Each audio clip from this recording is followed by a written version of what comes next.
In a world of remakes and remasters, Are we playing for what was once sacred and cool has now soured and become lame.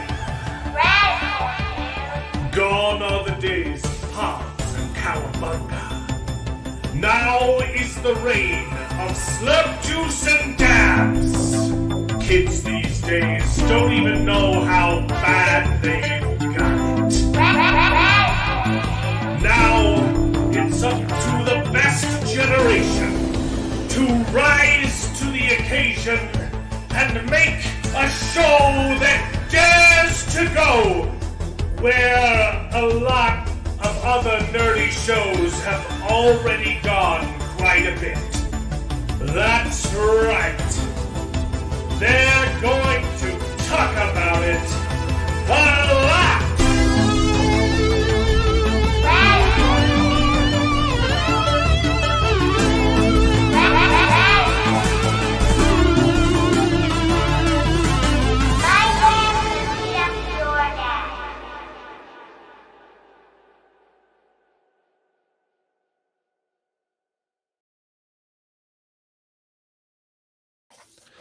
Hello, everyone, and welcome back to the show. This is Best Gen, where nerds complain about nerdy things, and it's called Best Gen because we all just so happen to come from the same generation, and we think that it's the best one, not because we're better than you, but our movies and entertainment certainly were. So strap on in and prepare to wax nostalgic as we reminisce upon the days of yore while simultaneously complaining about the utter filth that Hollywood keeps pumping out of its sledge pipes on a daily basis. How is everybody doing tonight? I am very tired. I should be tired, but I'm feeling pretty good. Yeah. I got in like a power nap. I got home from church at 2 o'clock, which is gross because we have church at 12. Got home, got like 45 minutes of sleep, and then got some food and then jumped on Nerdporio's stream to talk about the Wheel of Time, which I could just do forever. Yeah. I love the Wheel of Time so much, and now I get to really talk good. about it more. Except in a less exciting way. Except the TV show, which sucks. Yeah. After our stream last night, which went late enough, I stayed up and jumped on my single player world and was messing around with the building blocks, trying to figure that out in Conan, and stayed up way too late. And then I have church really early in the morning, and I tried to take a nap after, and the kids just run amok and spilled rice all over the kitchen, and it was a mess. So I bit the bullet, let my wife take a nap while I cleaned up the mess and whatnot. But yeah, that happens sometimes. Oh man. Yeah, I watched the episode last night, and because I was like, I'm not if I put it off, I am not gonna watch it tomorrow. And stupidly, I didn't budget time in to watch House of David. As I forgot. Bummer. I forgot. Shame. And but it's okay because it's a part one. Yeah. Part two. This episode was really good, but it was a slower episode, just setting things up. I think they handled some things really well. Yeah, and although you can talk about it. I mean, it's not like I don't know how the story ends. You can talk spoilers. We'll talk. We'll talk a little bit about both the episodes next week. I think a little more, but yeah, for sure. I did want to bring up something else that retroactively doesn't make sense in the House of David continuity. Okay. Because, and I've written it down, but I forgot to bring it up last week. How last week's episode, the Philistines went to go recruit Goliath to be in his army, right? And that was fine and all, but it doesn't make sense if you think about how we already saw Goliath and knew that there were giants, and there was the big handprint on the raids. That was just him by himself. That wasn't him with armies. I thought it was. I thought he was working for their army, but that's how the bad guy finds out about him too. Except that he is supposed to be hiding out in the caves and not venturing out. Yeah, but we see that he's not. He's not obedient, and he's going out and having fun. I was confused about that first, and I realized, oh wait, no, that's how the bad guy found him too, is because he attacked that city. Gotcha. What is going on? Why isn't that showing up? But yeah, this episode was really good to just set things up about Justin Hancock. Hail, y'alls. Hail, chat. Hail, Mark Clark. We jinxed the show by saying it's going to be a short show. It likely will be a short show unless we talk for 10 hours about the Wheel of Time, which could happen. Or if Mark, gets us sidetracked on. But it's because I forgot to watch House of David, and David isn't watching Daredevil. I said I wasn't going to, but I keep it's just the morbid curiosity, and it's because it's literally just because of Charlie Cox. Like, his performance is fantastic, and there's so much I hate about it, and it is very boring, but he is just the perfect Daredevil. Like, he's literally a really good Daredevil, aside from not having red hair, but yeah, and John Bernthal is the perfect Punisher too. Yeah. I just wish that the story was better, and I wish it wasn't connected to the MCU, because every time they bring it up, it just gets grosser. And this week was hilarious. They randomly, in the middle of the show, decided to drop 2 episodes in the same week. Because the first one was complete filler, and then the second one progressed the story. We'll get into it. Yeah, that's random. Daredevil episode 1 was not good. It was not. I haven't gotten into the additional episodes yet. It's just there. Yeah, but that's kind of how I felt about it. I initially wanted to continue watching the series just because I love Daredevil so much, but I don't know. I lost interest. Anyway, so I do have some fun stuff. Let's get into that fun stuff. Well, we'll still talk about a little bit of Daredevil, a little bit of House of David, but yeah, mostly just Wheel of Time tonight. And it's okay if the episode's short. If the show is short, then that means I can actually edit something tonight before I pass out and fall asleep. And I can go to bed early, or get roped into more Conan. Or I will not play video games tonight. Okay.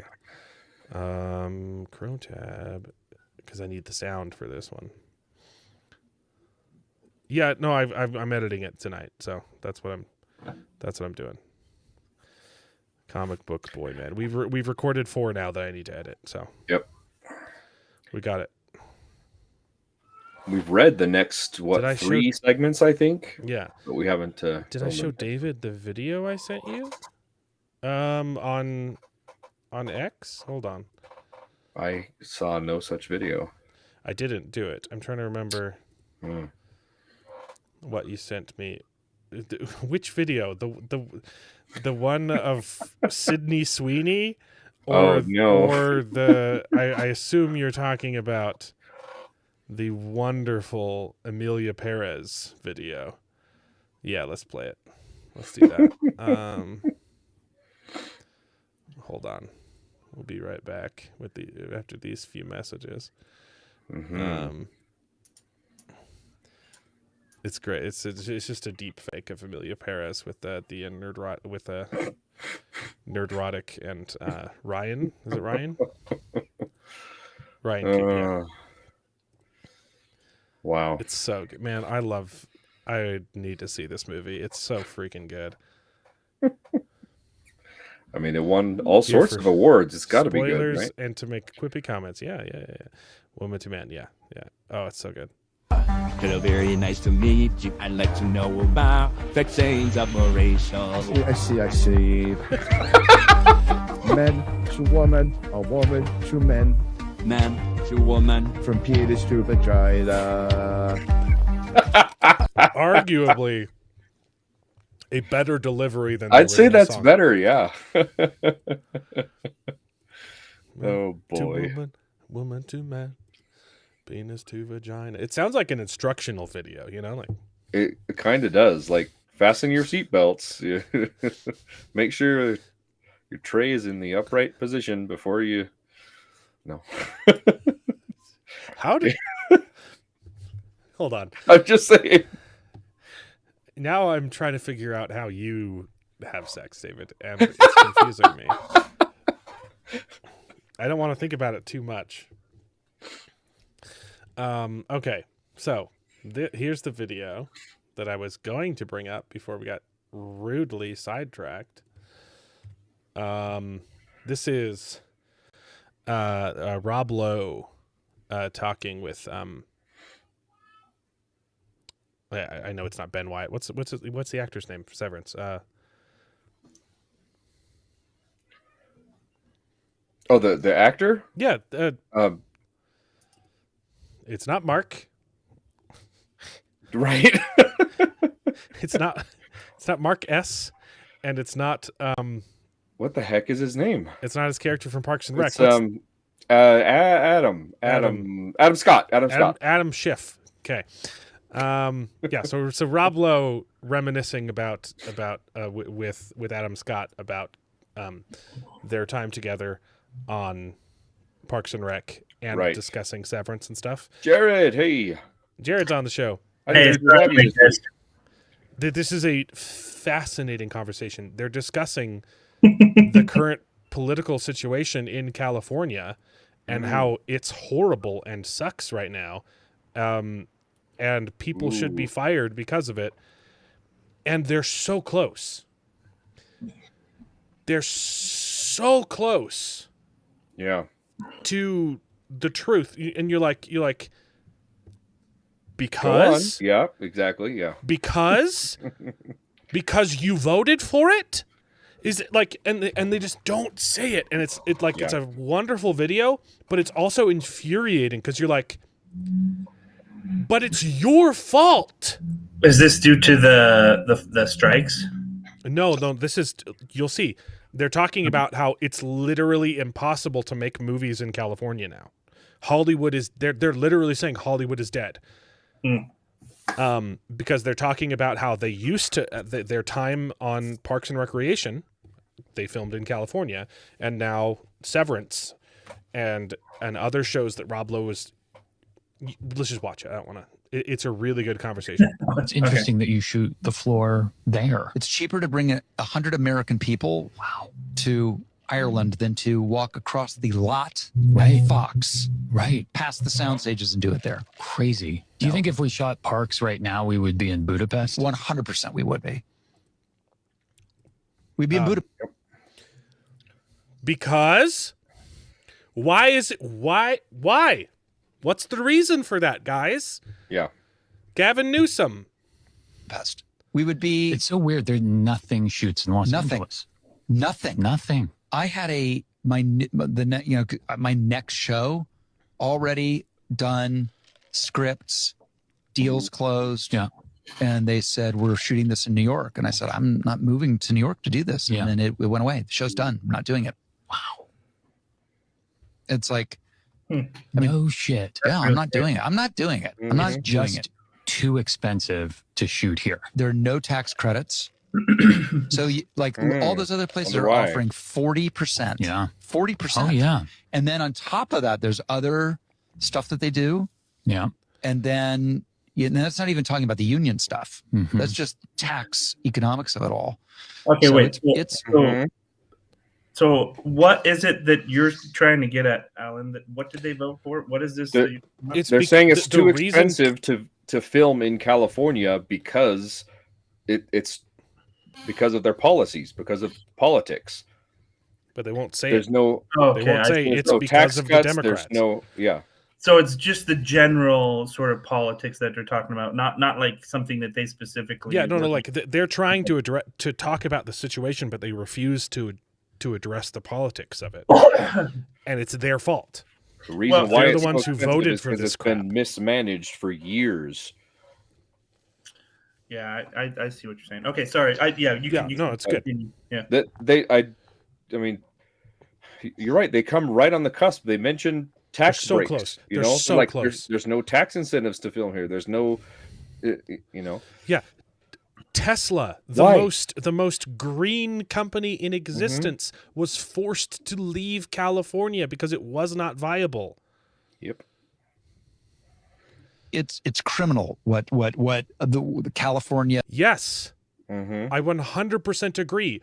Who are the criminals, Rob Lowe? Exactly. And LA have let happen. It's criminal. Everybody should be fired. It's a bummer. Everyone really should sad. be in jail. Yeah. I lived in California. I was born in California, unfortunately. I disavow that place entirely. But I found myself back there. The name of my band is called Forget Tracy because I was born in Tracy, California, and I don't want to be associated with California.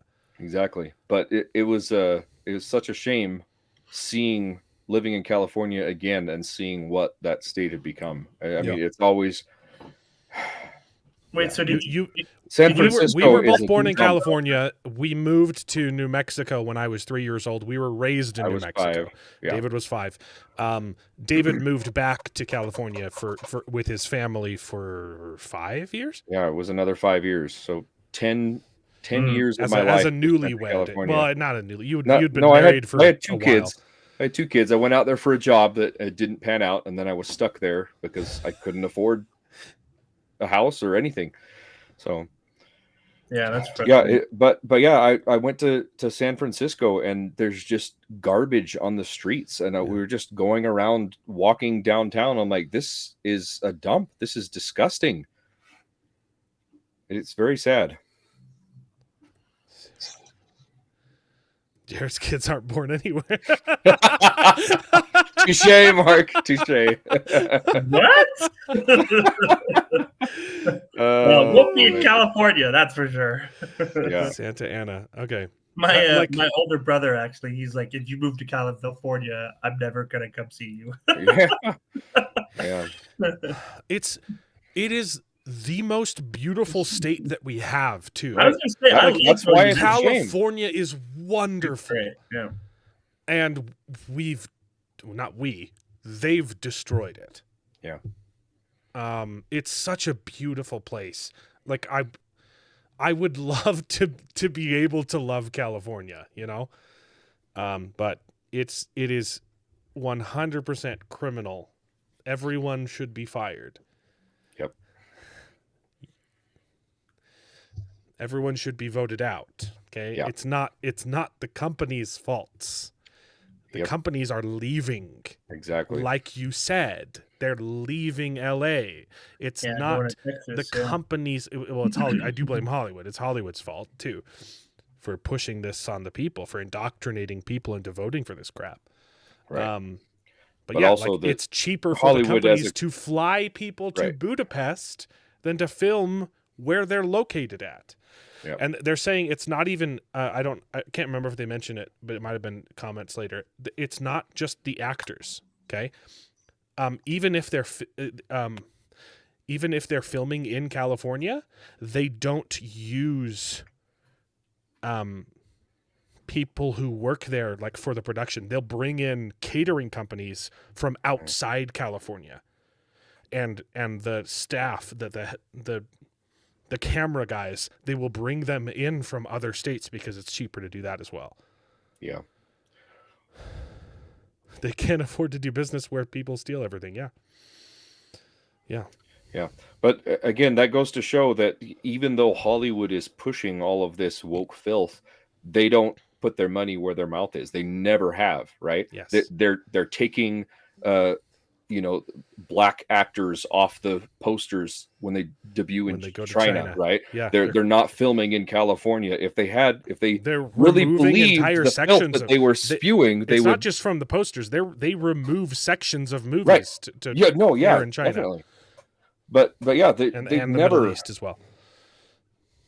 They've never believed the filth that they're spewing. But yeah, let's watch the rest of this. It's really good. Be fired. It's a bummer. We have our office on Radford lot where we used to shoot parks. Yes. And it is quiet over there. Quiet. That place, when we were shooting our show, Bustling. oh my God, every stage was filled and working, and it's really weird. Super, super weird. I love that little lot. Me Super too. weird. Everyone's leaving California. I don't know. There must be a reason. Why? Yeah. Say why. Like, I loved this conversation, but it was so frustrating too because It's interesting you that you know shoot why. And they're too afraid to say it. That's what hurts, right? Yep. They're too scared to say why. Yep. It's great. Sounds like NPR. Yeah. I agree, Justin. Anyway, Well, I think the issue is that they're trying. okay, now you're way too quiet. Now I'm way too quiet. Yeah, I can change your volume too, but Oh yeah, okay, that works. All right, is that better then? let me turn you way up. Say something. Is that better? It's a little better, I think. Okay, I didn't want to scare Mark Clark away. He said I was really loud, so turn it down a little bit. But I was just gonna say that I think that it's interesting. We both turned you down a little bit when he said that, so Oh, okay. then you became really quiet. Yeah, because it was like double. Oh, that's funny. Mhm. Yeah, I think it's interesting because I think like a lot of it too becomes sort of like a retroactive. They're trying to fix policies, right? Like you make one big mistake, and then the rest of it is like trying to fix that big mistake or like trying to make that mistake feel worthwhile. Uh-huh. By making other policy changes and stuff like that. And so it just like kind of becomes this cycle of just one bad policy after another. And never learning the right lesson. That's the problem. Exactly. Well, they have this pathological need to destroy tradition, not realizing that most of the time tradition exists for a reason. And then when you get rid of that tradition, the problem that it was solving returns. And, oh no, now how do we fix this problem? Well, what was the last thing you got rid of? It's almost like traditional values are important. Yeah. I'd agree. Absolutely. Parks and Recreation is fantastic. It is better than The Office.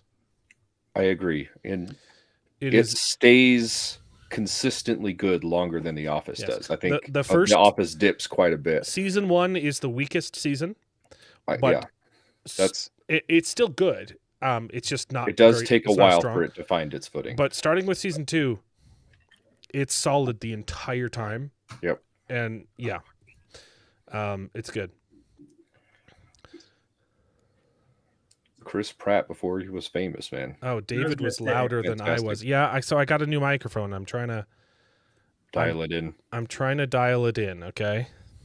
Also, sorry I couldn't make it last night. Oh, it's all good. Even though you promised that you could. I know. That's why I'm apologizing. How did your test go? That's a funny story. I don't know. I have no idea. It takes them a while to release the grades? Well, normally they give you a feedback thing right after you take the test. Oh.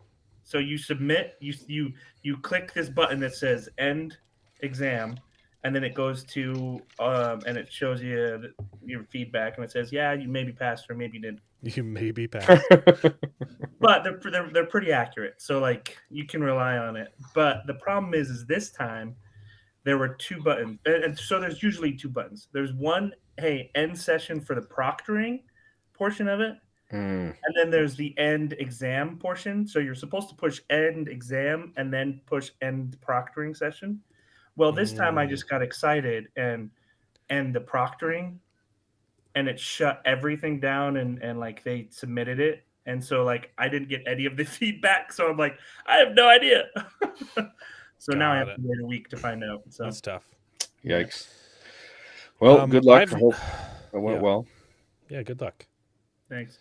I've never heard of Everwood, so I'll check that out. But yeah, There is a small indie film that had a lot of big name actors before they were big and famous. It's called 10 Years, and my wife was actually an extra in that film. She got paid $200 to be in it. Really? Yeah, and Chris Pratt's in it. What? Yeah, it's great. Before No. I don't know if it was before Parks and Rec. It might have been after the first season or something. But Channing Tatum, Oscar Isaac, Rosario Dawson, Justin Long, Zoe Saldana. Man, that's some Chris big Pratt. names. There's a lot of big names, and they were. I think Channing Tatum was a known name at that time, but he was like the only one.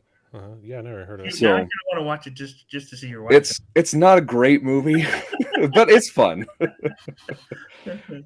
But yeah, it was pretty cool. You get to see her on frame for 5 seconds. And she actually made it in too. That's great. Yeah. She made it in the cut. So she's in a scene. I think it's Chris Pratt's character. He's singing in a bar or something, or some studio is playing guitar, and she's right behind the back of his head. Nice. Yeah. It pans across. You can see her face, and then the back of his head pans across her face, and then you can see her face on the other side. Yeah, that's about it. Those are our two claims to fame. Are Martina was in a movie with Chris Pratt, and Mel Gibson was in Our House. Yeah, along with this used to be a point of pride, along with the actress from The Boys, and now she's destroyed herself. Oh yeah, the innocent one, the one that started out more. Starlight. Yeah. I can't remember her name. I remember you bringing that one up before. They did a movie called Bloodfather, and they blew up our house. Yeah, it was pretty great.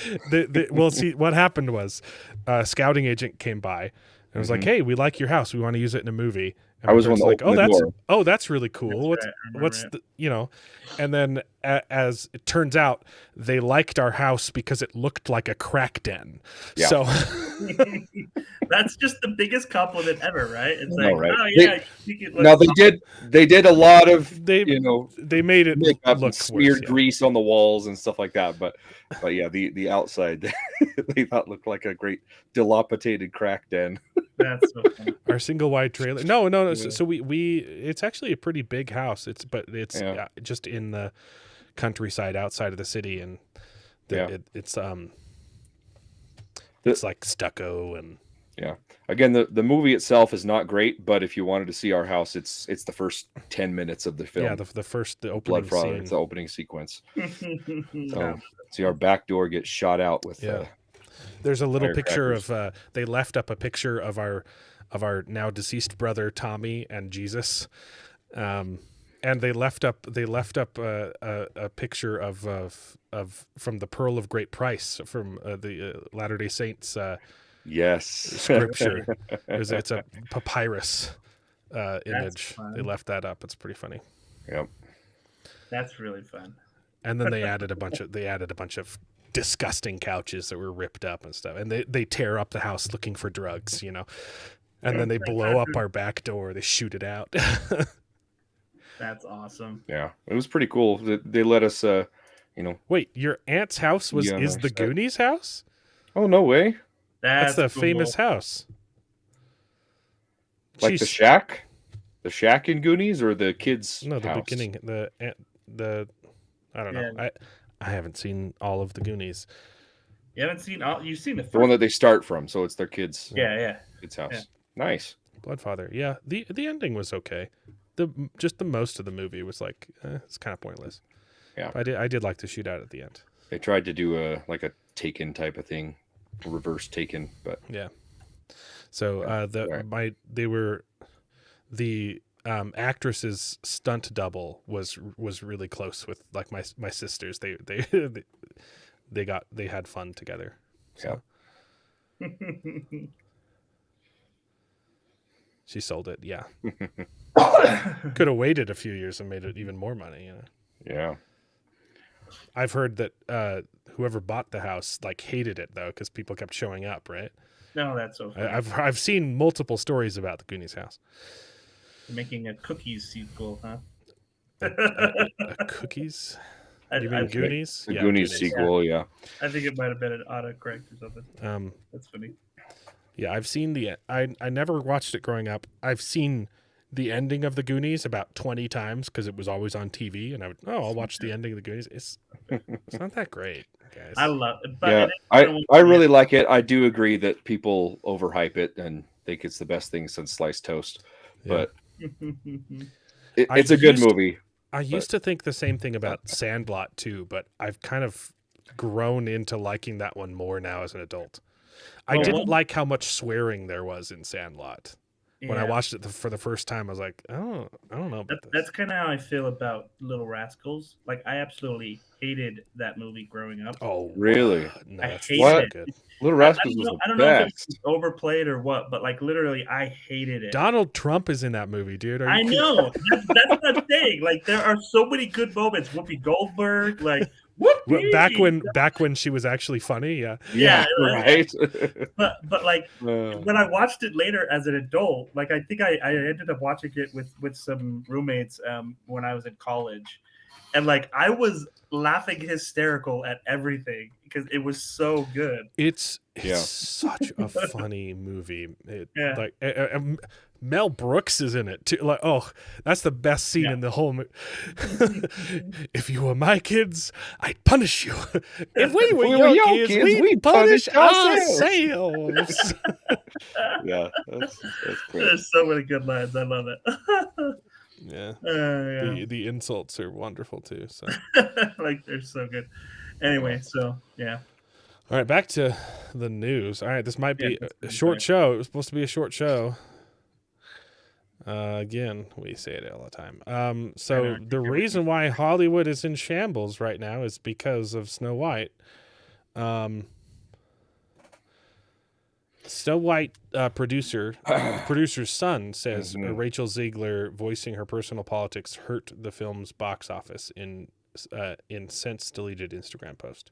I think you sent this to me, David, because I did. Yeah. So this is another one that's it's frustrating because it's a good take and it's accurate, but they're not getting the big picture, right? Yeah. So he tells a story about his dad is the producer, right? And he had to fly out to have a personal meeting with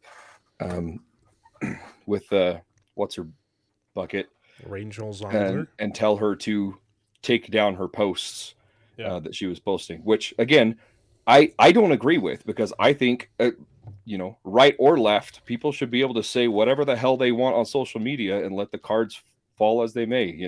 Companies should be able to stand back and say, hey, look, this person, they act in our film, we're not associated with their political beliefs, and whatever. So I didn't like it when they did it for except they were using that as promotional material for the movie. That's the thing. So that's the part that's frustrating here, right? So he goes in, he's specifically talking about the couple. Googling. Keep going. He's talking IMDb about or Rotten Tomatoes. Go on. Wheel of Time overall rating dropped to 51%. Goodness. Is that just for season 3 or overall? I don't know. Keep going. Anyway, so she's made a lot of different awful tweets and public appearances, statements, right?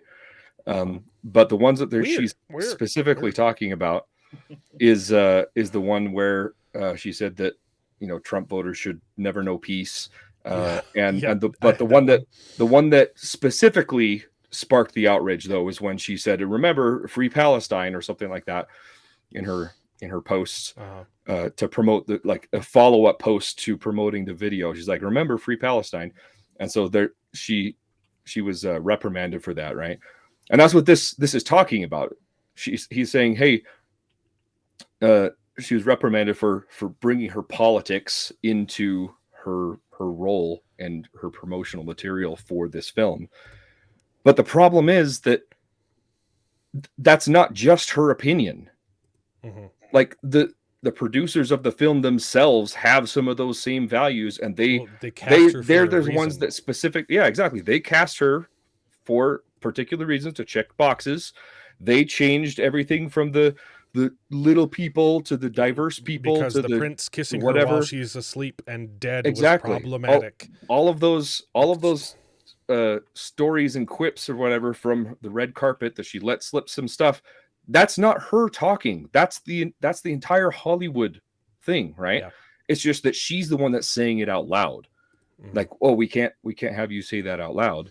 The prince was a rapist. So it's just frustrating because, yeah, she's an idiot, and those are stupid things to say. Well, but the producers were, the producers have the same political viewpoints, and she's not pointing that out. Just she's the one that's saying it.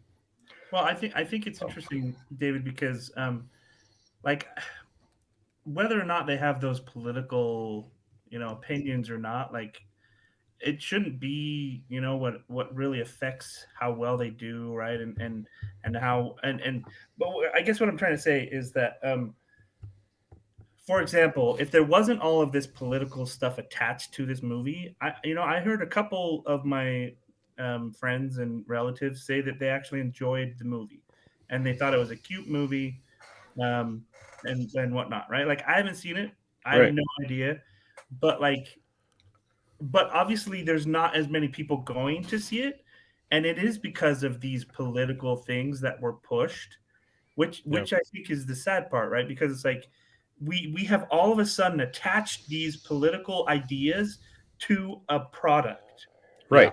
So like the film may be okay, the film may be good, but because they're attached to these political discussions beforehand or whatnot, like that's why people don't go see it. That's why people are frustrated with these sorts of movies. Right. It would be one thing if it was just the actress saying stupid things, but it's not. It's the company saying stupid things. Yeah, and the other thing is, like, I think it's difficult to be in a position like that where you're kind of in the marketing, because, like, for example, just thinking about my company, like they've trained us specifically to be like, hey, you do not speak directly for this company, right? Like, unless you're in a position to speak directly for this company, you should never say, "Hey, this company believes this," right? Like architects are us believe that that all Donald Trump supporters should never know peace. Exactly, right? It's just a stupid thing to say. Yeah, and so that's the difficult thing about this whole situation is that they're attaching these political beliefs, and as they're marketing, they're attaching their political beliefs to their marketing. I didn't accidentally guess the right name, of your job. Well, if you did or didn't, I wouldn't disclose that online. So,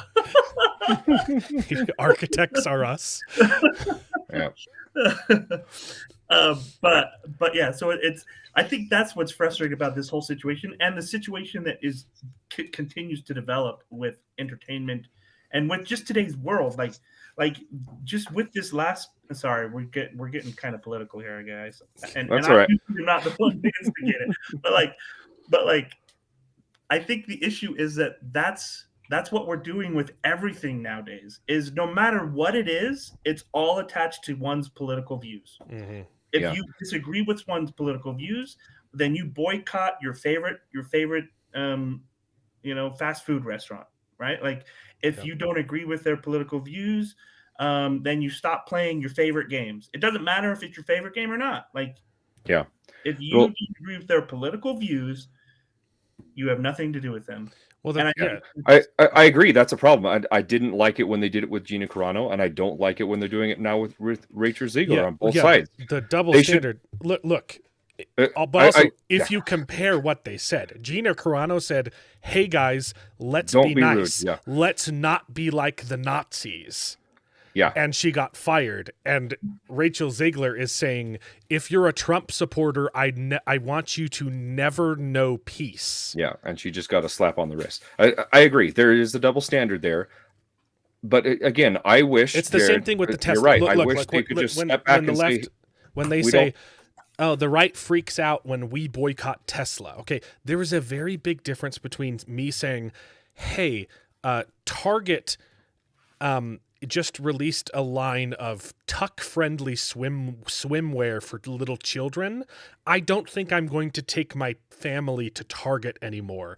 and the left coming in and burning down Teslas and destroying private property. One of those is a boycott, and the other is domestic terrorism. And that's also the difference between these statements. Her statement it's basically a call to violence. Yeah. And Gina Carano's is the opposite of that, saying, let's not be violent.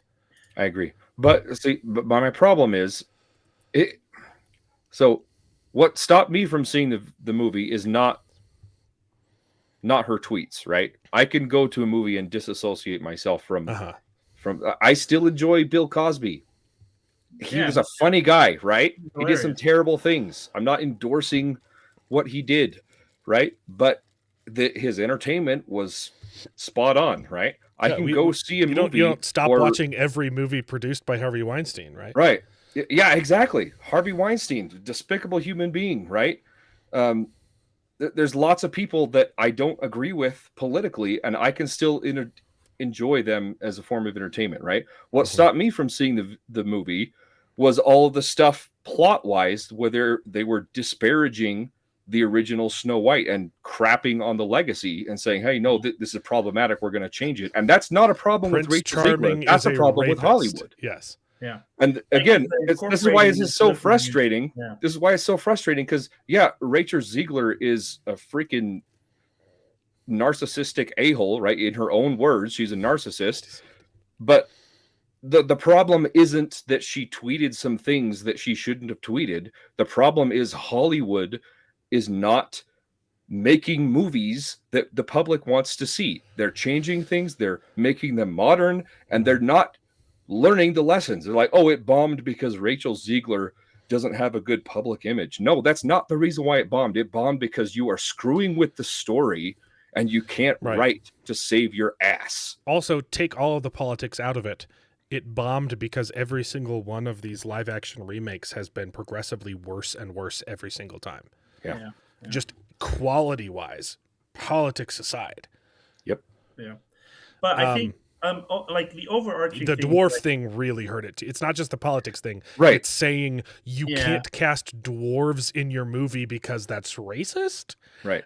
And again, that's political, but that's Hollywood doing it. Dude, that didn't have anything to do with Rachel. It's so crazy because Peter Dinklage is getting cast in a whole bunch of movies, and he screwed over every other dwarf actor there is. Like, what a jerk!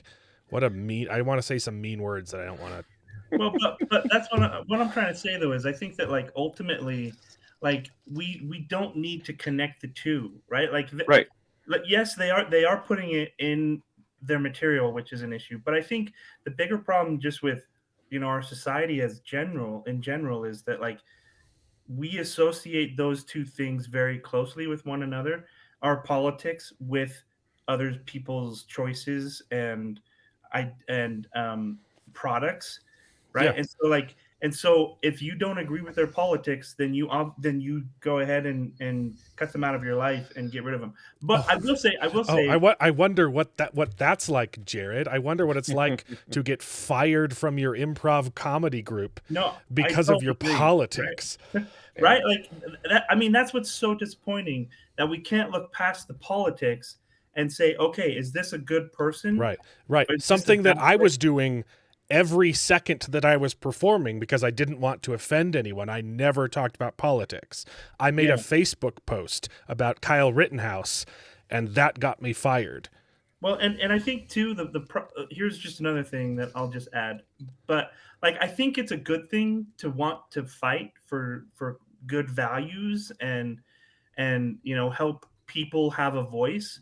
But at the same time, like, I think it's also important that we realize that some of us, we don't have as much influence to make a change. And so being a loud voice doesn't do anything. Like, I don't know. I guess what I'm trying to say is that, a lot of times we want to change the politics. We want to change how things are being done. And so you go and you riot, you go and you protest. But what does that do? Like, ultimately, rioting is the wrong thing to do. Yeah. Because it gets people angry at your cause and not for it. So it's like we got to find a better way to actually to incorporate our beliefs, rather than just saying, "Hey, this is your political opinion. I'm not going to have anything to do with you," and say, "Okay, let's change our political opinions together because maybe some of my opinions are wrong and maybe some of your opinions are wrong. So let's change them and let's try to see if we can get on some common ground." Right? Yeah. Anyway, that's my big rant for today. It's almost exactly what Gina Carano was saying. Yeah. Hey, let's not be like the Nazis and hunt down people for their political opinions. Yeah. Yep. Which is exactly what happened to her. It's exactly what happened to me. It's apparently what happened to Josh Templeton too. Yeah, like it's such a one-sided thing. Like, and you're doing the same thing when you say you don't want to go to Target. No, like Target literally said, "Hey, we hate you. Why would I keep going?" Like. Yeah, and that's your personal opinion. You know, I still enjoy going to Target for some things. They've got some really great, like kitchenware, right? So if I want some good kitchenware, maybe I'll go to Target. But it's like, well, Jared, I don't think we can be friends anymore because you go to Target and I don't. Yeah, so. Sorry. Okay, so we don't cancel people on the show. Great. First I get fired, then I get canceled. All right. We're gonna get you fired from your job too. Okay, I'm okay. I want everyone to go to Architects R Us and please send them. Say you have a bigot working for you, please. Okay, I think we got to stop doing Architects R Us because what if there really is an Architects R Us? I think we nailed it, guys. Fire we cracked it open. We need a goal. The goal for this stream is going to be fire Jared from his real job. No, yeah, let's not do that. Yeah, I need it. I need it. I don't want to go to YouTube cold time. Sorry, guys. We get Jared fired from his real job. There we go. Or at least we try. We try. Start a goal. Oops. My gosh. Anyway. I was wondering why there weren't any super chats yet. I did the wrong one. We didn't have a Jared themed goal this week. Move goal. Not quite. I did the wrong one. There we go. Oh boy. There we go. Jared's good. Yeah. Anyway, that's one article. This is not going to be a short show, guys. Guess not. Sorry, Disney White flop is deeper than anti-woke backlash, the box office analysts say. Kind of like what Jared is saying. Don't blame wokeness for Disney's struggles. It turns out it's been underwhelming. Some people say it's because of wokeness. I don't think everybody said it's woke, let's not go. Said David A. Gross. Who's this? Who is David A. Gross? I don't care. Who's this talking? I don't know. Yeah, kind of. This feels like it's just a bunch of quotes. I don't know who David A. Gross is. He's a conservative critic. He said he runs who runs the consultancy franchisee, the movie consult. So he works with them. He told business. I just think it's a little bit confusing. Cross signals. A lot of it goes back to the film. The reviews are not good. Here, where is it? Here it is. I don't think it was just that the movie was woke. The movie simply isn't connecting creatively on a level of a big Disney hit. Maybe because it's woke. Maybe that's why it's not connecting. Maybe the story doesn't make sense because you put in Mark. Too many threads. Right? I don't like your enthusiasm for this goal. Don't Mark. connect. There we go. Yeah.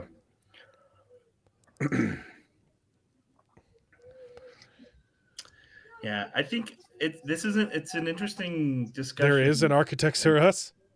Oh, U.S. That's funny. Sorry, yes. I hope anyone who works for Architects R Us never knows peace. What was the find them in their businesses, never let them eat in restaurants.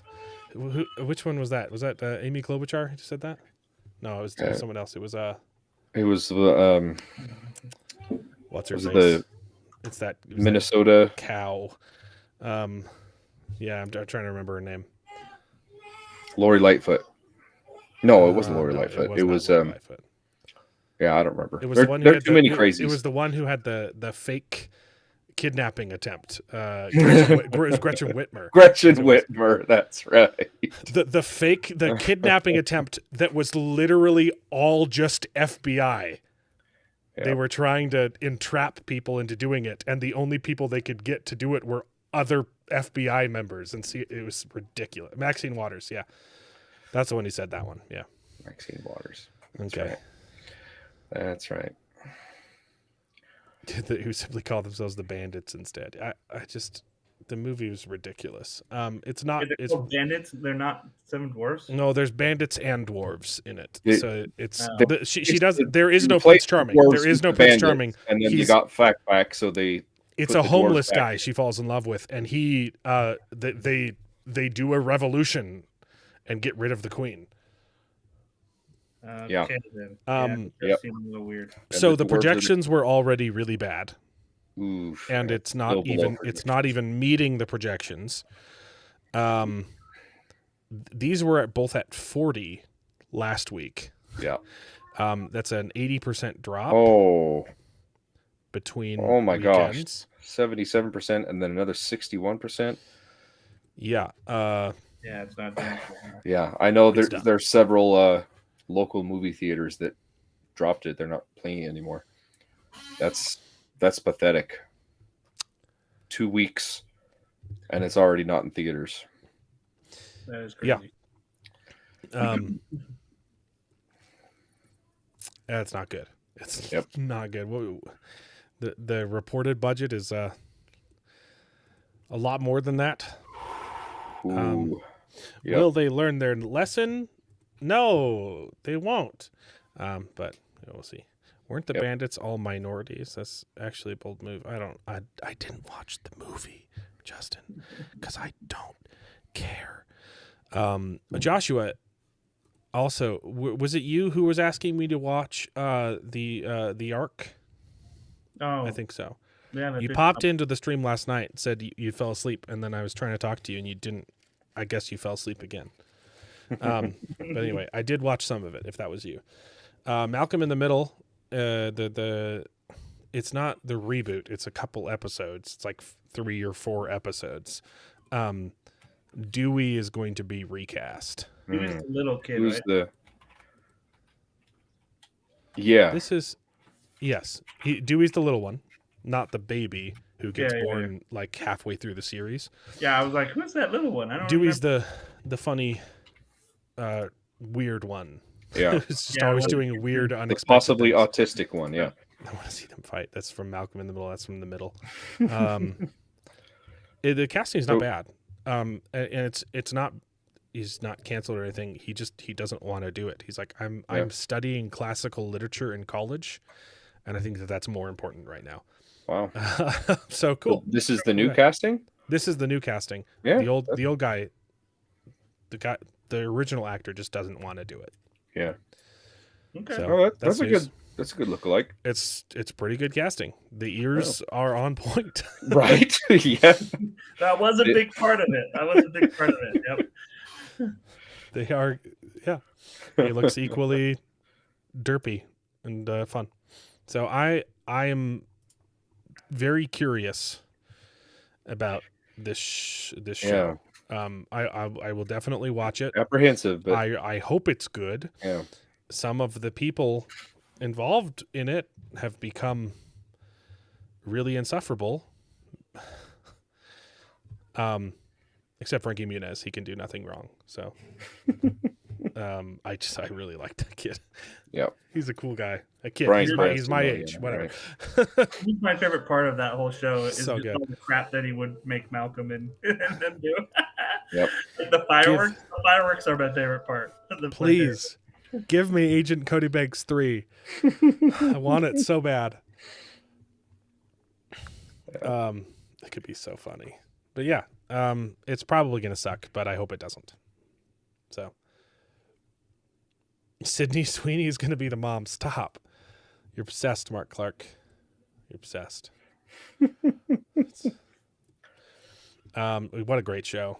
Elliot's watching the show now. Sydney Sweeney can be Malcolm's. He can be his wife. Yeah. Wife. Yeah. There you go. Yeah. There you. Frankie Muniz, marry Get your Sydney Sweeney. Sydney Sweeney fix. Okay, so now we get into Amazon and Wheel of Time. Jennifer Salke's gone. The studio head. What was her title? It was head of Amazon MGM Studios. Yeah. The person in charge. She's done. They're saying she stepped down. She was fired. It's because of gives her a license to leave. Isn't that great? Because of the James Bond thing. So they're upset with. They specifically mentioned they're upset with. They're upset with James Bond. They're upset with Rings of Power, and they're upset with Wheel of Time. One of. They did not mention Wheel of Time by name. They wouldn't mention Wheel of Time because it's still premiering. Because no one's watching it. Yeah. It hasn't hit. It hasn't made like top 10 streaming charts on any like. No. During the premiere, made the Nielsen. It hasn't made the Nielsen charts. It hasn't made the other two. I'm forgetting their names. I don't have them memorized. But. Nielsen's a big one, but yeah. On Amazon's app on Roku, it's not losing promoting to House on the of hitter. David. If you go to like the top 10 shows, it's been losing to Reacher. House of David is more popular, significantly less expensive. Even the week that it premiered, I tried to find the other two episodes because we'd already watched episode 1 early, right? Yep. It wasn't promoted in one of the top banners. The opening week. Yep. It wasn't there. I had to search for it. So she's fired. Hopefully that means that the show is canceled, and maybe Rings of Power gets canceled too. That would be great. There's no way they cancel Reacher. It's their most popular show ever.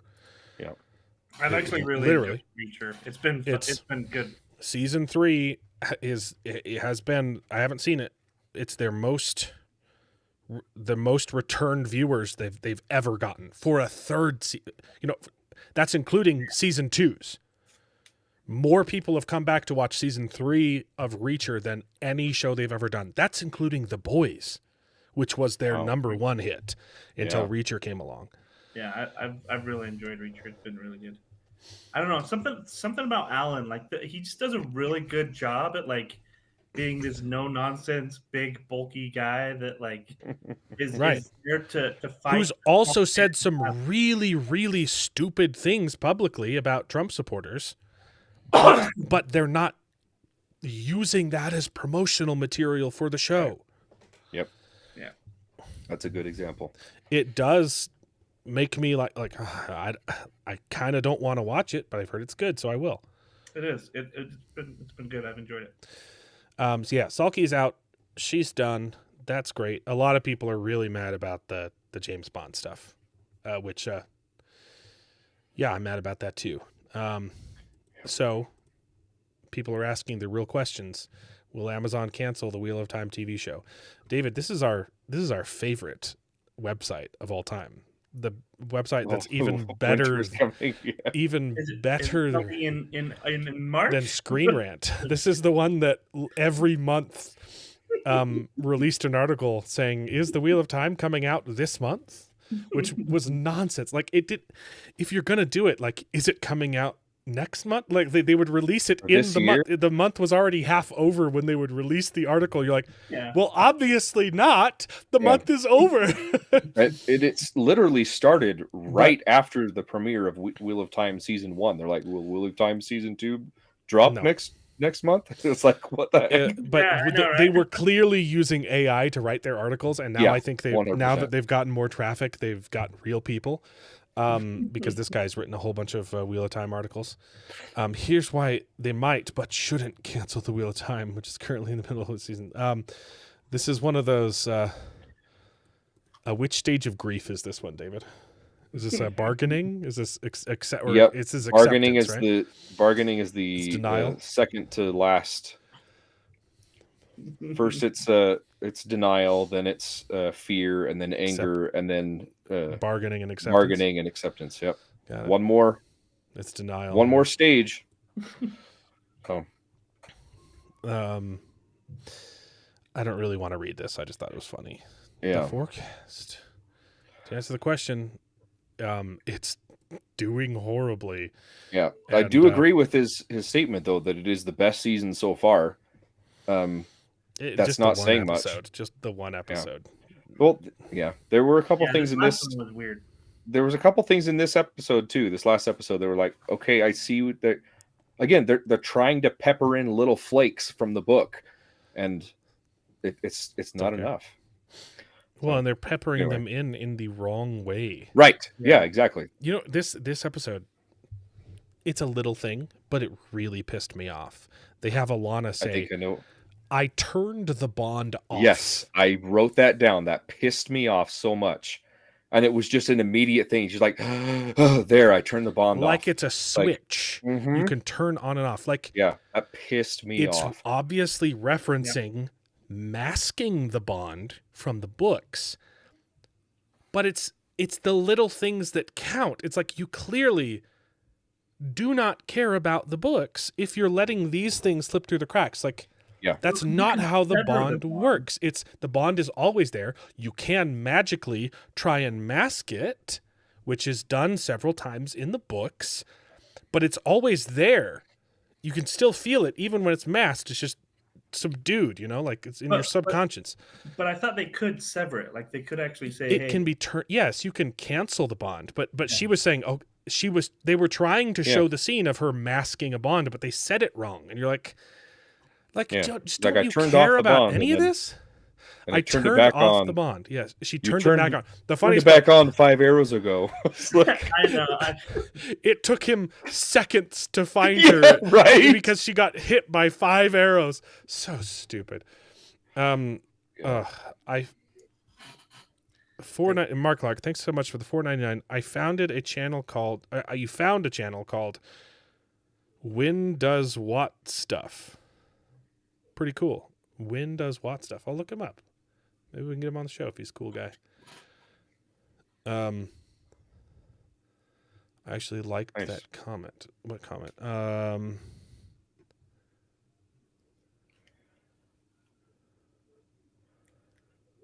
If it was this article, the positive was that it's slightly more profitable. Yeah, that's what they're saying. It's getting around the same viewership, at least for season 2. Season 2 viewership was comparable to Rings of Power, and it's a fraction of the cost. So please don't cancel Wheel of Time. It's still losing a ton of money. It's called Win. He talks about it's the channel's a YouTube channel. Yeah, well, check him out. I always like talking to new people. Yeah, I'll just type this in real quick. It's not coming up. You might have to DM me, Mark. Send me a link. Sometimes YouTube channels are hard to find when they're small. The 5 arrows. 5 arrows ago. Yeah, but even I hate the fact that he leaves. I'm gonna go across the country to hunt down Lanfear. I'm not gonna protect you anymore. No, it wasn't even Lanfear. It was Leandrin. Leandrin, sorry. You're right. It was so stupid. Yeah. The fact that most of the episode was them talking to. So it's like, okay, we have this final battle that literally has like the world at stake, and you care more don't care about it. Leandrin, who is one Aes Sedai. Yeah, that obviously is more important. Like I get, like she, killed your buddy, but at the same time, I'm like, wow. In the middle of an important mission too, like. Yeah, I know. Oh, gosh. Yeah. Almost as offensive as Matt just piecing out in season 1 and season 2. Oh yeah, that was. So it's just lame. Yeah, turning off the bond pissed me off. I guess we're going to talk about Wheel of Time now. I've got a bunch more tweets that we can get into as well, like this one, because everyone's complaining that they made Moraine the main character of their show. A shout out to our good friend Uno, who used to be a subscriber to the channel and constantly has the worst takes on Twitter. Hear me out. Gandalf is a main character in the Lord of the Rings. Is Gandalf a main character in the Lord of the Rings books? No, he has no POVs. Is Gandalf a main character in the movies? Yes, he has POVs. Is Gandalf's influence absolutely fundamental to the story and characters in both the books and films? Even when he's present? Yes.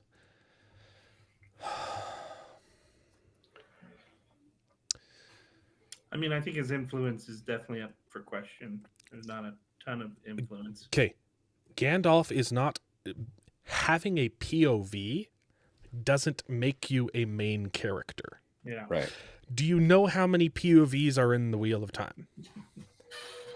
Not all of those are from main characters. Sometimes you just get a glimpse of a bad guy. You get a POV. Oh, yeah. Okay, when you get a POV from the bad guy, does that make him the main character? Yeah, like, okay. Also, that always confused me. I'd be like, wait, who is this? Oh, it's Darkfriend. Oh, yeah, okay. Also, it shows how little he actually knows about Lord of the Rings, because this is only true on a technicality. Gandalf basically does have a POV in the books. It's when they catch up in Rivendell. Okay? He in the movies, tells them everything in the movies it shows you what's happening to Gandalf the whole time, right? It cuts to him in getting abused by Saruman. In the books, he's gone. They get to Rivendell and he's there and they say, "Gandalf, what happened?" And then the next chunk of the book is him saying, "Okay, here's what happened while I was gone." It's basically a Gandalf POV because he's narrating it the whole time, but it's technically from the Hobbit's perspective, but it's in all standards except for absolutely literal. It's a Gandalf POV. Yeah, it's a flashback large chunk of the book. Right. Yeah. It completely derails the pacing of the book too. The book just stops and says, "Hey Gandalf, what were you doing this whole time?" It's not very good. Like structurally, I think that structurally, the Fellowship of the Ring is not good. Yeah. The writing is fantastic. The world building is fantastic. The characters are fantastic. Structurally, as a book, it's horrible.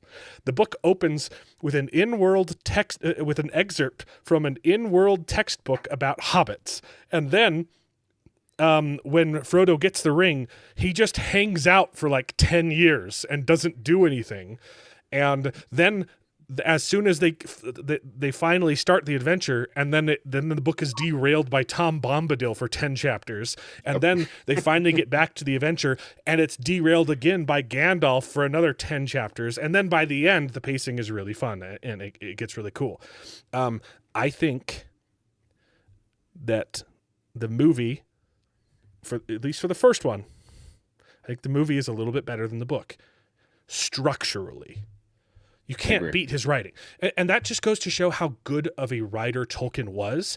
If he can write this horribly paced, horribly structured book, and it's still one of the greatest books of all time. Yeah. It just goes to show that he was fantastic at what he did. That he can write this complete mess of a book and still be one of the greatest books of all time. Book 2 is way better than the movie. You get Faramir stuff in Book 2 that is... If I love Faramir in the movies, he's a shadow of his character in the books, and it's wonderful. And Book 3, I don't know, they're both just fantastic. It's really hard to say which one's my favorite. But I think I will say, and this might get me canceled, as an experience, if I'm like, hey, I want to go experience the Lord of the Rings again, I prefer the movies to the books. I love the books. I love the movies. As long as there's just something magical. There's something magical about the experience of watching those books, the movies. And the movies are flawed. The movies have several things that I wish were different. Huh? What? Extended editions with commentary. Oh yeah. Oh yeah. There are like 13 different commentary tracks too. You get the director commentary, you get like you have 6 different ones, which are just a couple, like 4 different actors each time. You know, you get the hobbits together doing one, and you get you have to watch every single commentary because there's just so much stuff in there that's just wonderful stuff. How else would you know that Viggo Mortensen broke his toe in that scene? Yeah, right.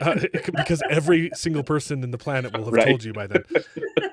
And it never gets old too. It's so fun. Every time I watch the scene, I tell myself, "Did you know Viggo Mortensen broke his toe in that scene?" Yeah, that's pretty flippin' cool. Viggo's a cool guy. Okay. I love it. The best part about Maxim leaving is he had no idea where to go.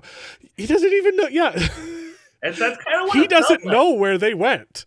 That's kind Does of what he? it felt like. Yeah. It's so stupid. I'm gonna go. I'm running away from home.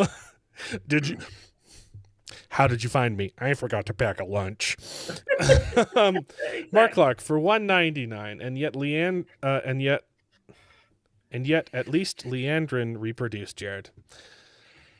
Yeah. She had a boy, and she Little kills, baby boy. and The script. she murders The rapists. script. She murders pedophiles and rapists. What have you done with your life, Jared? Gotta bounce. Stuff like Great show. Catch up on the replay. See you, Justin. Thanks for tuning in. What's your obsession with Jared having? It's just an inside joke, right? We tease Jared because his mom wants him to have kids, and he hasn't had kids yet, and he's been married for 2 years now. Yeah, 2 years. 2 years? Yeah, I'm good.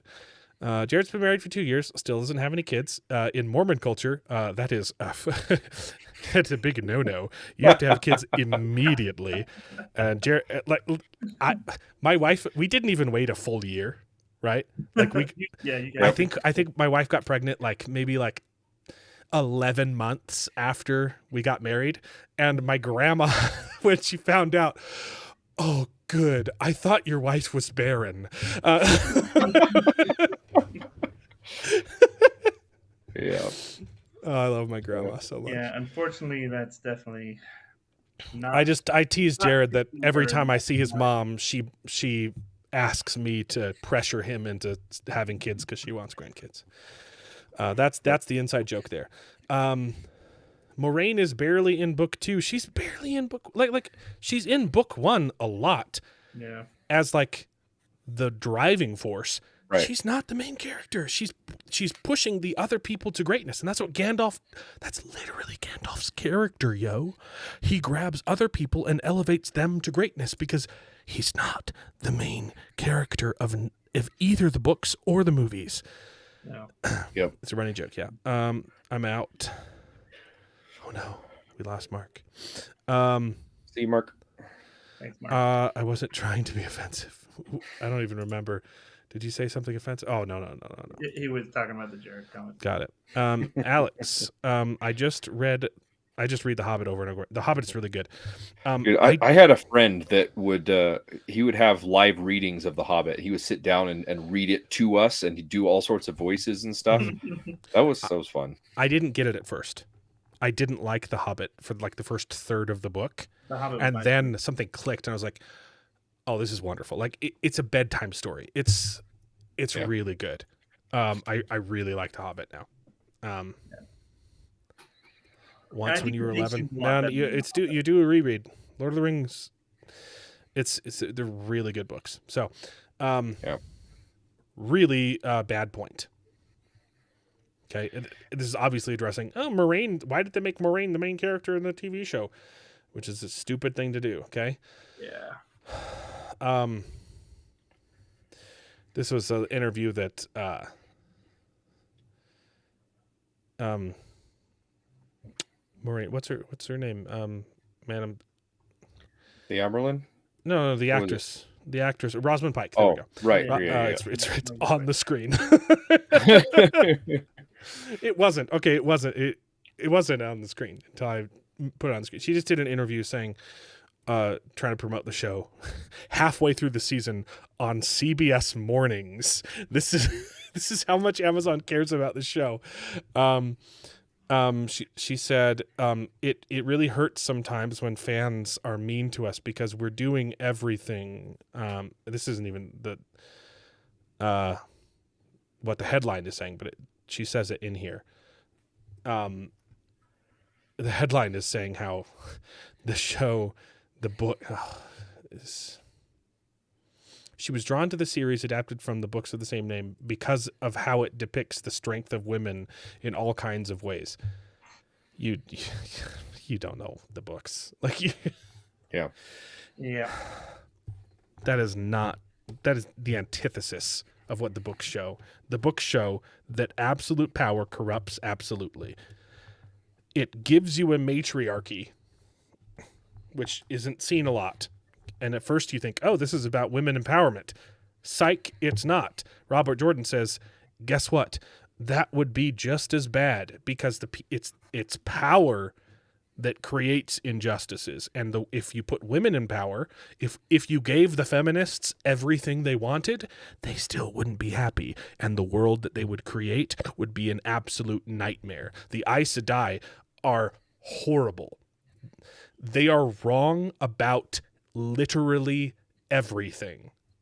They always get it wrong. And the point of it is that you shouldn't give the power to just men or just women.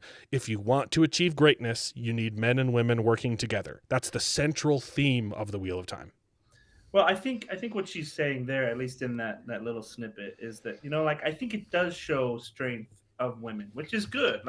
Yes, it is important. I agree, Jared. The books do show that, but yes, but your other comments as well.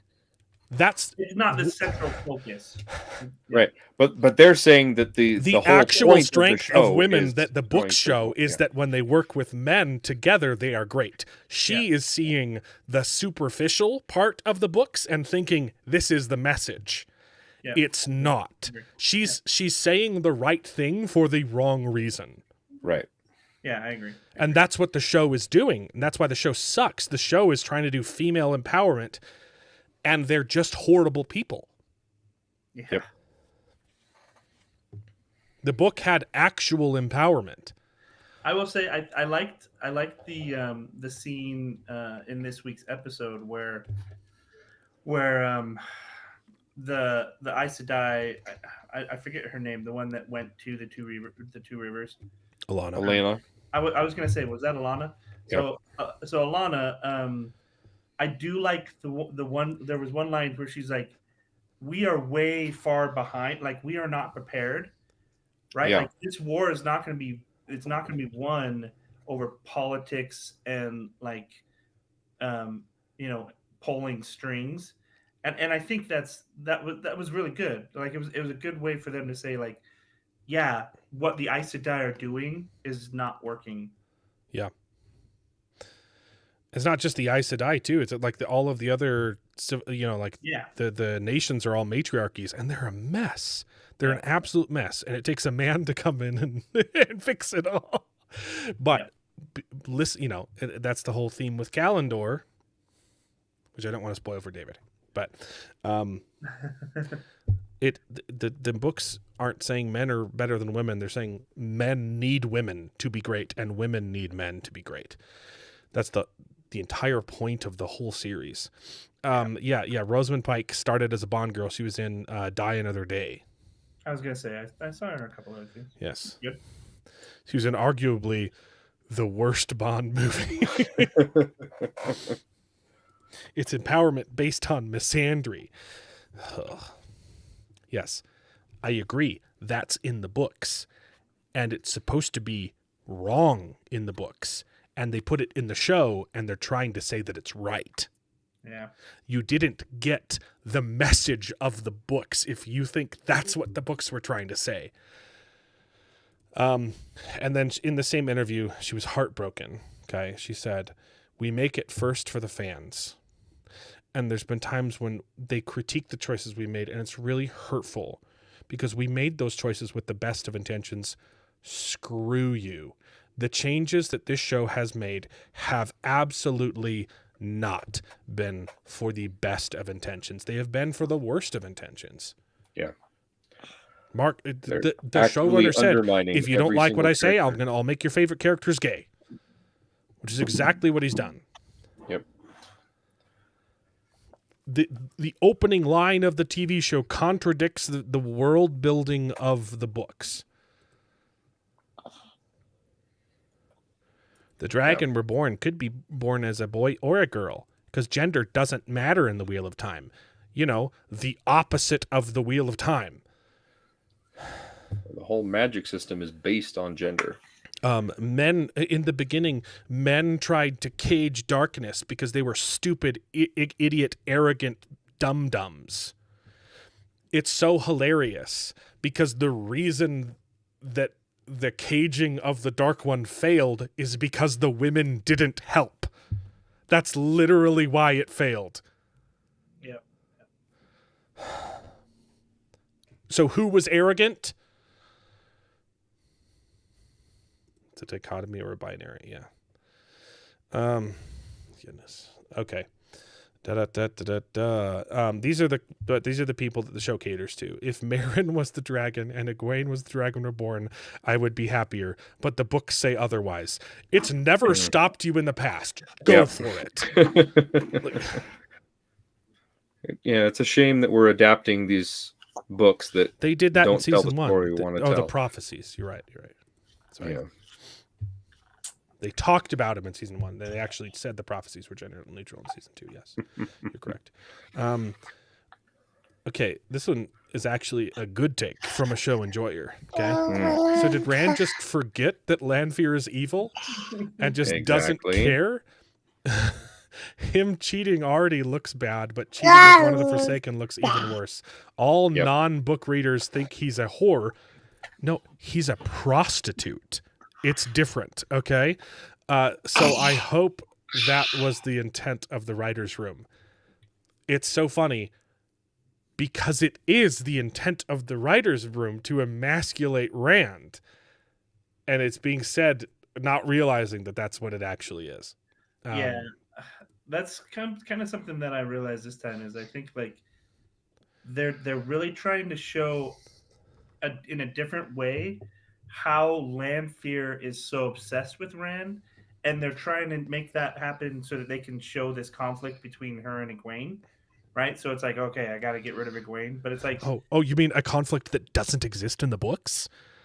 Well, I mean, there is a little bit of that, right? Like when they go to Sarangrial and she's literally trying to kill Egwene, right? So there is a little bit of that, but it's like it's definitely not done in this manner at all.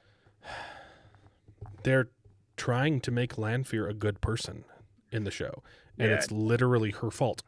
Her arrogance, as you kindly pointed out in season 1, that released Satan to begin with. And they're trying to, and in the show they reframe it as, I was trying to create a non-binary magic source that could help anyone who is disenfranchised. I was doing it for everyone else and not for my own vanity. Yeah. He still owes rent. Yes, he does. Few more. That's awful. Okay. That's absolutely awful. We can save this for later because this gets into the actual episode. Okay, so Taylor Napier, our favorite actor in the show, is going nuts. He's going insane. This is worse than what he did on Blue Sky, okay? Someone said, I really liked the episode. I just had a few tiny complaints. I don't understand why Maxim is getting so much screen time when there's so much that we still haven't covered about the main character. Like, Rand still isn't a main character, right? And he's like, I'm sorry, like, he didn't need this subplot here. He's too much is already going on without him taking up the screen time. And he gets on and says, get over it. Wow. Okay. And it wasn't just this. He got into a flame war, okay? With this guy, like, okay, why are you being so rude? All you're saying is, I don't understand why he has such a large role when the main characters don't have a role that large. Yeah. Well, I'm not being unprofessional at all. Someone posted it as a comment on a website. I'm allowed to disagree with the sentiment. You just don't like being called out. And again, you aren't going to change minds on this. If someone says my character shouldn't get screen time and curses in the post, I don't think saying get over it is rude at all. Dismissing my character's story, however, is it's not your character's story. That's kind of the point. Yeah, and then they have the audacity in that same interview. One of the other things that Rosamund Pike said was, "We listen and we pay attention. We respond to fans feedback." Kind of like telling them to get over it if they think that we're wasting screen time on literally a character that doesn't exist in the books. It's not just a side character. It's not just Leandrin who's getting too much screen time. You're like, I don't understand why we're spending so much time on this character in the books who really wasn't that important in the overarching story. No, it's a invented character, doesn't exist in the books. They killed off characters who do exist in the books so that he could stay on the show because he's screwing the showrunner. Yeah, it's not like a fan favorite character. They killed off people who are supposed to be in the story so that he could be in the story, and we're still spending time on this character. Why? Get over it. It's not like a fan favorite character like Juno is getting more screen time, right? Uno, right. Juno?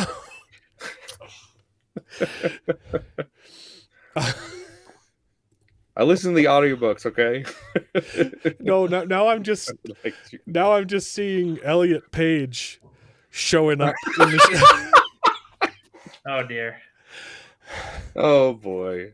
Yeah. Please, can we cast Elliot Page as Balthamol? Please. That's a great idea, man. No. Here, we cast Elliot Page as Balthamel, and then detransition her to also play Balthamel reincarnated. Is it Arangar? Is that what it gets changed into? When he gets turned into a woman, we change Elliot back into Ellen Page. Oh dear. Can we That would be hilarious. Come on. Oh dear. I don't know if I can get behind that. He's like a bad version of Daryl in The Walking Dead. Yeah, that's a really good comparison. Yeah. Blah, blah, blah. I don't care. And Rafe just did an interview, too, where he said it was worth dedicating my life to make the show gay. That this entire interview is him saying the reason I'm so passionate about it is because I wanted to turn this into a gay show. LGBTQ plus, whatever, Yeah. Well, that's very evident with some of the fanfiction themes again. Yep, exactly. He's saying, I read all this stuff in the books, and I just knew that it was there in between the lines, and I wanted to make the show about the stuff in between the lines instead of the stuff. So the stuff that you made up in your head that literally was not in the books, the Soirain stuff where the author himself made a statement saying Moraine and Suan are not gay. Yeah. But my headcanon was more important. That's called a fan fiction. It's evil. Yep. And this one was funny too, though. So the original post is enough X for me today. I had the audacity to raise a minor gripe with the Wheel of Time episode, and I got called misogynistic. Good night. And someone's trying to say, hey, what the good old white cloaks are, causing people to fight. This is a show sworn. He has Pips blocked. This guy, not the White Cloaks. Mm-hmm. Pips is from the White Cloaks. He has Pip blocked. They're eating their own. It's fantastic. It's crazy. Yeah, just minor complaints are just... Anyway. This is Taylor Napier practicing for the wonderful fight scene. And it's somehow worse in the show than it was in practice, but it's really bad. This fight scene was terrible, but let's watch this. It's really fun. That's such a bad look at his landing. Yep. Look at the way he lands. I'm gonna jump. It's oh boy, let's not like sell the landing at all. Okay, then he does his little roll. He doesn't hit any of them. They just kneel down so that he can stab them. The worst part is coming up. It's great. I'll let you watch the whole thing. It's so slow.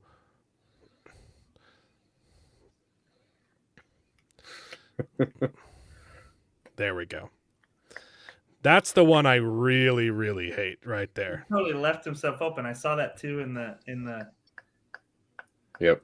Okay. in the episode. I was like, wow, you are exposed. This section right here is so bad. And I was like, please tell me they fixed that for the episode. I saw this first before I saw the episode, and I watched the episode.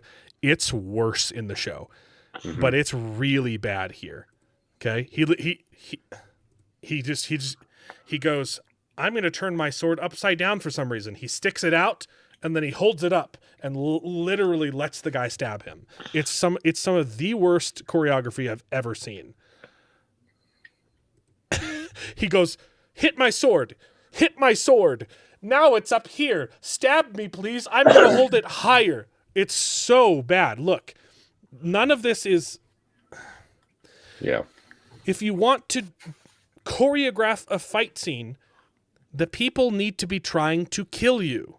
Okay? Your sword is trying to make contact with the person, not their sword. This is literally two kids playing with sticks in their backyard, and they're just going ting, ting, ting, ting, ting, ting. We're hitting each other's swords. We're not actually fighting. Okay? He fights this scene. He fights all of them in the scene. The scene plays out almost identically to this, except it's just worse choreography. Ding, ding, ding. It's so freaking bad. I'm going to pull up the scene so you can watch it too. Let's talk about the episode because it was garbage. I stopped. I fell asleep. The first 20 minutes. You know how scenes are supposed to progress the story? The first 20 minutes of this episode are just people talking and nothing changes. For some reason, Elida shows up in Suwan's chambers just to insult her and then leave. And you're like, why did you come? Like, what was your point? Like, take yourself just out of the context of the show. Like, drama as a character, why did you show up? Why did you request a meeting with the Amerlin just to insult her? Like, it makes no sense. I agree. Yeah. I thought the exact same thing. I was like, this just seems like a pointless meeting. The first 20 minutes of the show are like that. It's just people talking, and you're like, what's the point of this scene, though? Like, you need to be progressing character growth, plot, or action, or something. Like, something in a scene has to progress. Yeah. And this episode does nothing. Until the very end, there's a fight scene. You're not blocked by Napier? Wow, that's crazy. I'm gonna pull up the episode real quick if I can find it. This is so dumb. Again, there was the whole thing too with like her and like getting. Hold on, I'm muting David for a second. Sorry, there was what? So and it was weird too. Like they had that whole scene where like the Amerlin seat sent her to the Block Aja. Like she didn't find out any information. What did that do for them? Well, she was trying to find out. She was trying to see if she was Black Aja. It's really funny, and it's never been more obvious that the first 11 minutes of the show were filmed after the fact. Right? It was supposed to be them stealing objects from the 13th suppository, and a couple of them got caught, and Alana confronted them outside the city, or inside the city. The fight scene was never supposed to happen because she's going around saying, have any of you here heard of Black Aja before?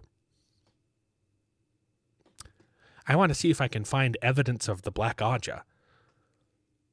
Episode 1? Yeah. Big event that happened where the city blew up. They somehow swept under the rug the fact that half of the sitters were murdered and the other half were Black Aja. That wasn't... And then like 30 warders outside the meeting also got killed. No one knows that happened. I think that's legitimately what they're trying to do, because I think it's the scene last episode where Elida comes in to the White Tower and she glances at a pillar that is broken, right? And she's like, she makes a note of noticing that damage. I think they legitimately are trying to sweep that assault under the rug that ended with explosions and carnage in the street. You know, it's ridiculous.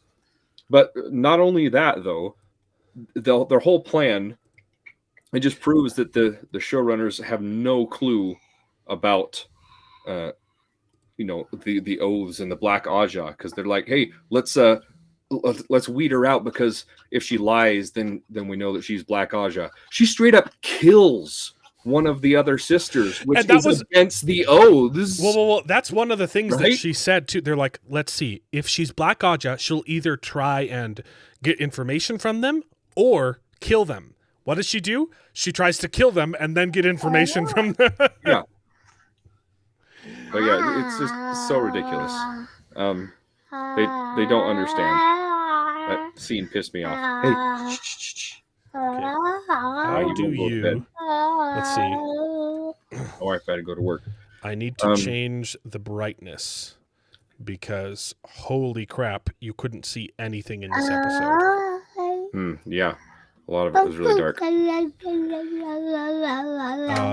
Tools. I don't think I did think that the talk about Tel'aran'rhiod was good. There's a little bit too much exposition shoved in at once, but it was fine. That was fine. I liked the CGI looks really good. I like the weaving, and I liked the Tel'aran'rhiod bleeding out type of thing. I do not like the traveling within Tel'aran'rhiod, how she like disintegrates, and I want it to be blinking, and she it makes it look like she's traveling, which she's not. That's not how it works in Tel'aran'rhiod. She's like, I'm going to disintegrate and then reassemble myself somewhere. I don't like it. It does not work for traveling within the dream. That's the other thing. Again, this is at the end of the episode when she's hopping from place to place, having all these different visions. She's not just traveling to different places. She's actually seeing things in the past, and that's not how Tel'aran'rhiod works. Well, they jumped. That's the thing. This is not Tel'aran'rhiod. Right. She's not traveling Tel'aran'rhiod. She's traveling directly into other people's dreams, which isn't something she learns how to do or control until very much. That's really dangerous. And when she does it in the books, she gets sucked into Gawain's dream and they bang. You know, like. And she can't escape from it, because traveling into someone else's dreams is you really need to know what you're doing. Otherwise, it can be more dangerous than just traveling Tel'aran'rhiod. Are you guys talking about the whole Moraine thing, or we're kind of skipping around? No, yeah, we're just talking about. I liked the talk. Oh, but if you bring up Moraine, though, she takes Moraine through Tel'aran'rhiod directly to Siuan Sanche's dream, and Siuan Sanche doesn't have any questions. Oh, yeah. Like, she doesn't even have Moraine say, "Hey, it's me. You're not just dreaming. I've come to you in the dream to leave you a message." She just, "Oh, hi, why are you here?" "I don't know. Maybe because you're dreaming and you're horny." Like, it's your dream. Yeah, absolutely. Does no one else ever get horny dreams sometimes? Well, and I thought it was so weird because it was literally like, hey, the scene before was literally like, hey, let's teach Egwene how to walk into Tel'aran'rhiod, and then the next scene is like, oh, you're an expert at it. Do this. You got to show me how to walk in Tel'aran'rhiod, and I'm like. You just learned yourself. And also, in the previous scene, they say you are not allowed to do this without without us. And she doesn't even bring it up. She doesn't say, okay, Moraine, but I could get in trouble. There's not even a line where she says, okay, but we need to do it in secret. No, they do it in like the common room. You're like, maybe go hide. It's a very important part of the books where she has to hide the fact that she's doing it without their permission. And she's like, okay, we'll do it. Sure. I know how to do that. Yeah, let's do it. I'm like, gosh. Exactly. It was very rushed. Let's put the Black Sisters, let's store them in the room where we store our most dangerous art. Well, they stole all of them, so it's empty now. So it doesn't matter. Okay. Jeez, you really cannot see anything in this scene. I found the matching scene. Share screen. Yeah, that whole dream thing though was like, and then again so I will say I like how they brought in the seafarers, like the sea folk. Like, yeah, sure. That was another thing I thought was done really, really well, especially the talk with Nynaeve. It was fine. Why she can't channel. I thought that was a good way of streamlining her block. Yeah, I agree. But then to have that, it's supposed to be her that notices, hey, these are channelers, and instead the show says, hey, Nynaeve, we can channel, and you're like, it's supposed to be her that figures it out to make her look stupid, but but then later, then they had the dream where it was Elaine doing the wind channeling and having. And Avienda was there on a boat. I'm like, this is an Aiel, It's so weird. It's like, where is they banged one time and now they're in love. It's what's funny? It goes to this whole arc. It's like, okay, well, if she's in love with Avienda, then I guess she doesn't have any feelings for Rand, right? So it's like, okay. I don't think they're going to do that. No, they're not. They're doing a love triangle between Lanfear. And Egwene with Rand. Yep, and maybe Perrin in there too. I don't know. Remember in season 1, we're getting massive Perrin is hot for Rand vibes. Yeah, I think they shied away from that. I think so too. Yeah, I think that was definitely their initial plan, though. I remember we talked about how that was concerning that they were hinting at something like that. Yeah. But yeah, so anyway, I just hate it. I mean, like, sure, like I get it. Like, yeah, we want to be inclusive. We want to include this sort of stuff in, our movies and in our TV shows. Yeah, it's fine to include it, but like, not at the detriment of the source material. Like, this just doesn't make sense for the Wheel of Time. It's so bad. Can you guys see anything here? It's really washed out. Yeah. But that's kind of how it was when I watched it. Yeah, I watched it on my phone. I had to, and I have VHL on my phone. I had to turn it up to like 200% brightness to see anything. This is as bright as I can get it on my computer, which is brighter than my TV. Okay, this is the fight, right? She gets peppered by 5 arrows, and then decides to turn the bond back on. And Maxim shows up. I love how they're like, we're going to place this rock here so he can do a jumpy jump. There's no way you could actually jump and still have the reach to hit both of those people, which he does. He sweeps the legs, but anyway. Also, it's hilarious that Alana struggled to fight one White Cloak. She did get ambushed, so she was surprised, but she struggles to kill one of them with the power, and then her boyfriend kills 12 of them. So this is watch for the see, it's the best choreography of all time. Yeah, also, it looks like he's doing a Sig Heil. Okay? Oh my goodness. I'm sorry, if you can drag Elon Musk for that, I can drag Maxim, okay? I can't see anything. So he kind of does a roll. Okay, here we go. I'm gonna move the mouse so the white thing goes away, and maybe it'll be easier. They're to see. way too far apart to slash both of them, right? Well, especially when they're closer here, but when it showed the overhead, they were way further apart. Yeah. Okay. Still, that's further than arm's reach. He does a slash. So he throws the knife. Yeah. It's the exact same choreography. Let me pause it for 1 second. Unnecessary spin for some reason. Just a little dark. Yeah, there's no audio, by the way, so I didn't share the audio. Okay, well, we don't need the audio. It's fine. They'll cut video too, dude. Oh, gotcha. Okay, but here we go. Yeah, you're right. He holds it up there way before. He holds it up before the guy's even swinging. He just goes, "Here, my timing is horrible." Like you're just like, oh, okay. Yeah. It's just pathetic. I've literally. It's not that I could do a better job. I've done better fight scenes than this in high school. This is horrible. Especially for a warder, I was like, huzzah! Huzzah! He does. If you noticed in his practice, he was supposed to go like he he holds it up, and then he's supposed to move it over to block the other shot. He doesn't do it here. He goes here, hit it again, and then he doesn't even move. Why would you hit the sword twice when he hasn't moved? That's not how sword fighting works. Yeah. So stupid. This show is pathetic. It's made by idiots who should never ever work again. It's pathetic. So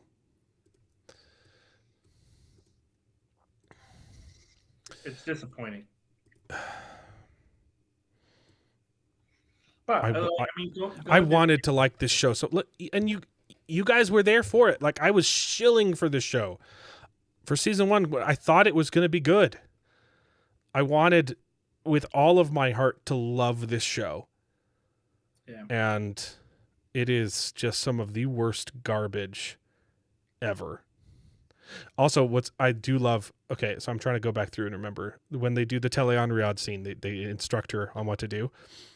And then they say, so how do you move around in the dream? Well, Egwene, just pretend you're somewhere else. And then she does. And where did she go? I don't know. Maybe she did exactly what you told her to do. Like, they're surprised. They also say, "Oh, it's fairly easy.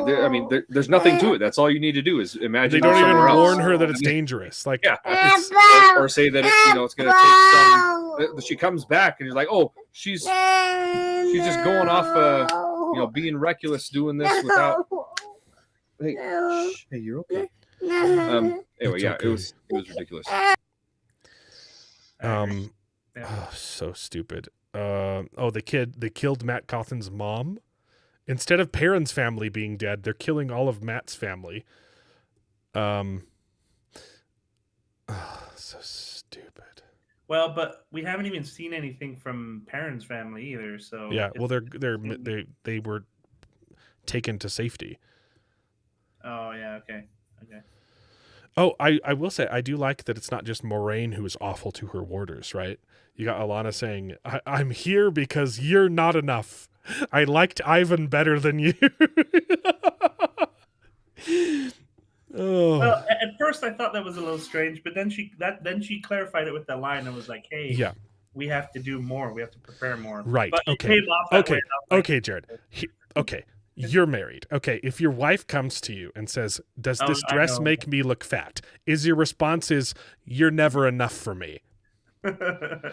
Because I love you so much that you don't need to wear dresses. I prefer it when you're naked, right? Like, you don't open with that line to anyone you're in a relationship with, right? Okay, like, you say the sweet thing first and say, look, because of all this sweet stuff, it really doesn't matter to me what dress you wear because I'd like you in anything, But you don't lead with, I don't, hey, husband, pay attention to me, please. And your response is, I don't care, which is true. You don't care about what dress she wears, but you don't lead with it. It's kind of the same thing with Moraine and Lan in last season. It's like, oh, you were never as good as me, right? You were better than me, but she didn't say that part until 3 episodes later. So why did you tell him that at first, you horrible person?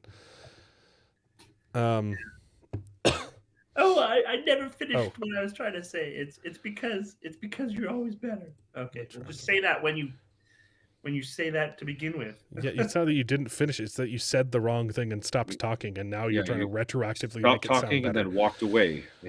So I know that they're calling this the Sakarnan or the whatever, who gives a crap, but from now on, I will be referring to this as the Chodin Ball. Okay? It is, because it's supposed to be the Chodin Call. It's not. Yeah. It's the Chodin Ball. Yeah. I did like that scene with the... It was actually not bad. Yeah, her and Lan was not a terrible good heart where... Didn't hate it.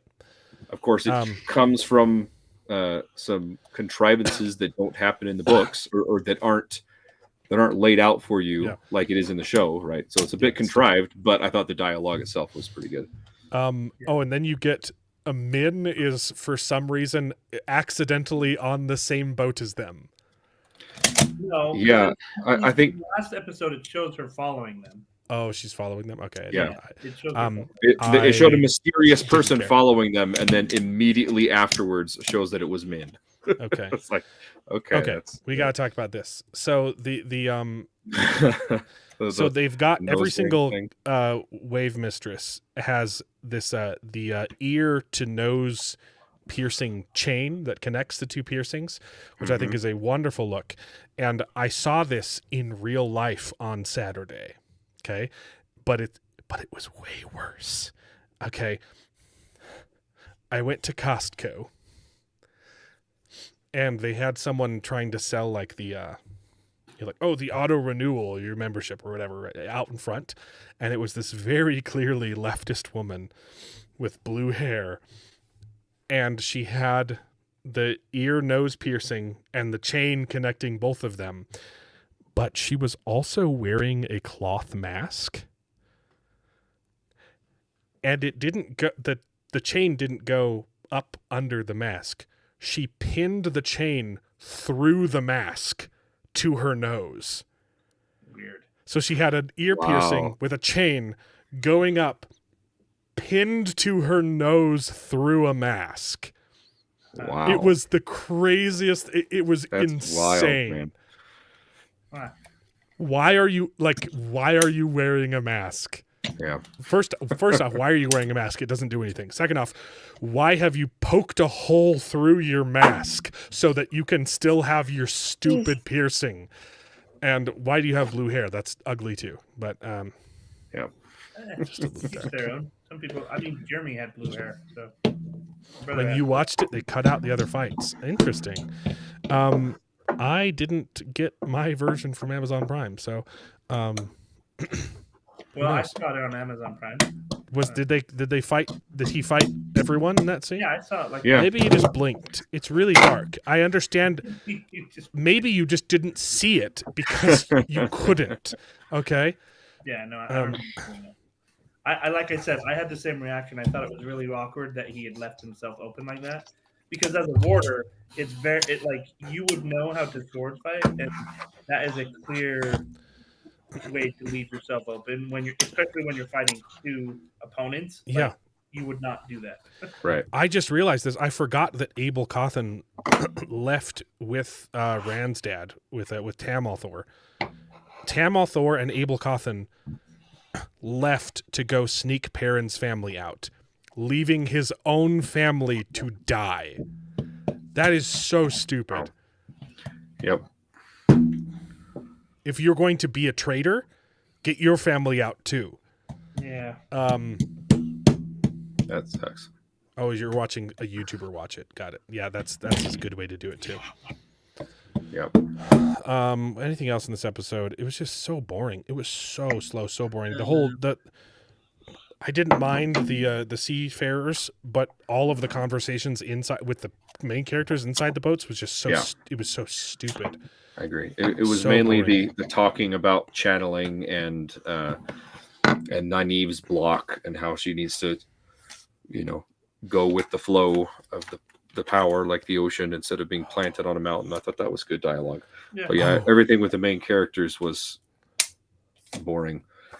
And then after that scene, and then I thought they had all met Min too in Tanchico, not Tanchico, where No, because Elaine's a new character. She showed up at the end of season 2. So then they get to Tanchico and they see a guy hanging there. Oh, because Matt was also hanging. Okay, so then it goes to Elida. So they tricked Elida. They led Elida to the Black Aja with a special needs character. Yeah, that was so Elida is so stupid that she was outsmarted by a retard. Yeah. Which is book accurate. Well, I was gonna say, I mean, it kind of shows how ridiculous Elida is at sometimes. But at the same time, it's like I still don't understand why that scene is even important to their plot. Like, it doesn't make sense. Like, and yeah, I don't know. Having read the books and knowing that none of this stuff is in there, yeah. And knowing what's supposed to be in there, keep going. Yeah, that's the biggest thing. But it's just frustrating because you're like, well, like, what plot does this serve? Like, if they're trying to get to this point, or if this is the next portion of the story that potentially they could be going towards, like, this doesn't feed into that at all, right? Like, this doesn't have to do with any of the politics in the White Tower that is coming up in the books. You got the impression. Right. If anything, actually, Jared, I think it circumvents some of the politics that's happening because now they're seemingly on the same side. They're like, oh, I'm sorry I misjudged you. You're not Black Aja after all. Like, it doesn't make any sense. And that is something that you're not even supposed to know until like book 10. That's one of the best reveals. Like, I love Elida's villainry so much. It's better than the Snape reveal. Like, the whole time you thought Snape was a bad guy, but it turns out he was just in love with Harry's mom. It's kind of stupid. It was a fun reveal, but like the reasoning behind it is like, okay, then why were you such a horrible person to Harry? Elida is so great that you just assume she's a dark friend because of how horrible she is. And it turns out, no, she's just a horrible person. And she's so stupid that the Black Aja were able to manipulate her and use her as a puppet to get whatever they wanted because her will is so aligned. Like they didn't have to try to get her to do these horrible things because she's just so obsessed with power. And that's why she's such a good. A lot of people claim her as a cartoonish villain, but that's exactly how power works. Like, she's so confused that no one else is as obsessed with power as she is, because absolute power corrupts absolutely. It's kind of the theme of the books, guys. It's when you're that obsessed, when you think that power is the most important thing, it's impossible for you to comprehend people who don't care about it. Yeah, and the thing about her character is that it's one of those bad guys where you seriously despise her so much because she is awful. She is an awful character, right? And then you have the reveal of, oh, she's not actually working for the devil. Oh, she's not the puppeteer. She's a puppet. Yeah, it's so masterful. And now they've already they've already been like, oh, okay, I guess you're not black. Okay, it's so much less. It's such a fun reveal. She wasn't. She's just that horrible that they could use her and she didn't even realize it. She was made Aes Sedai by the Black Aja, and she thought that it was her political machinations that got her in power, but it was really just nepotism.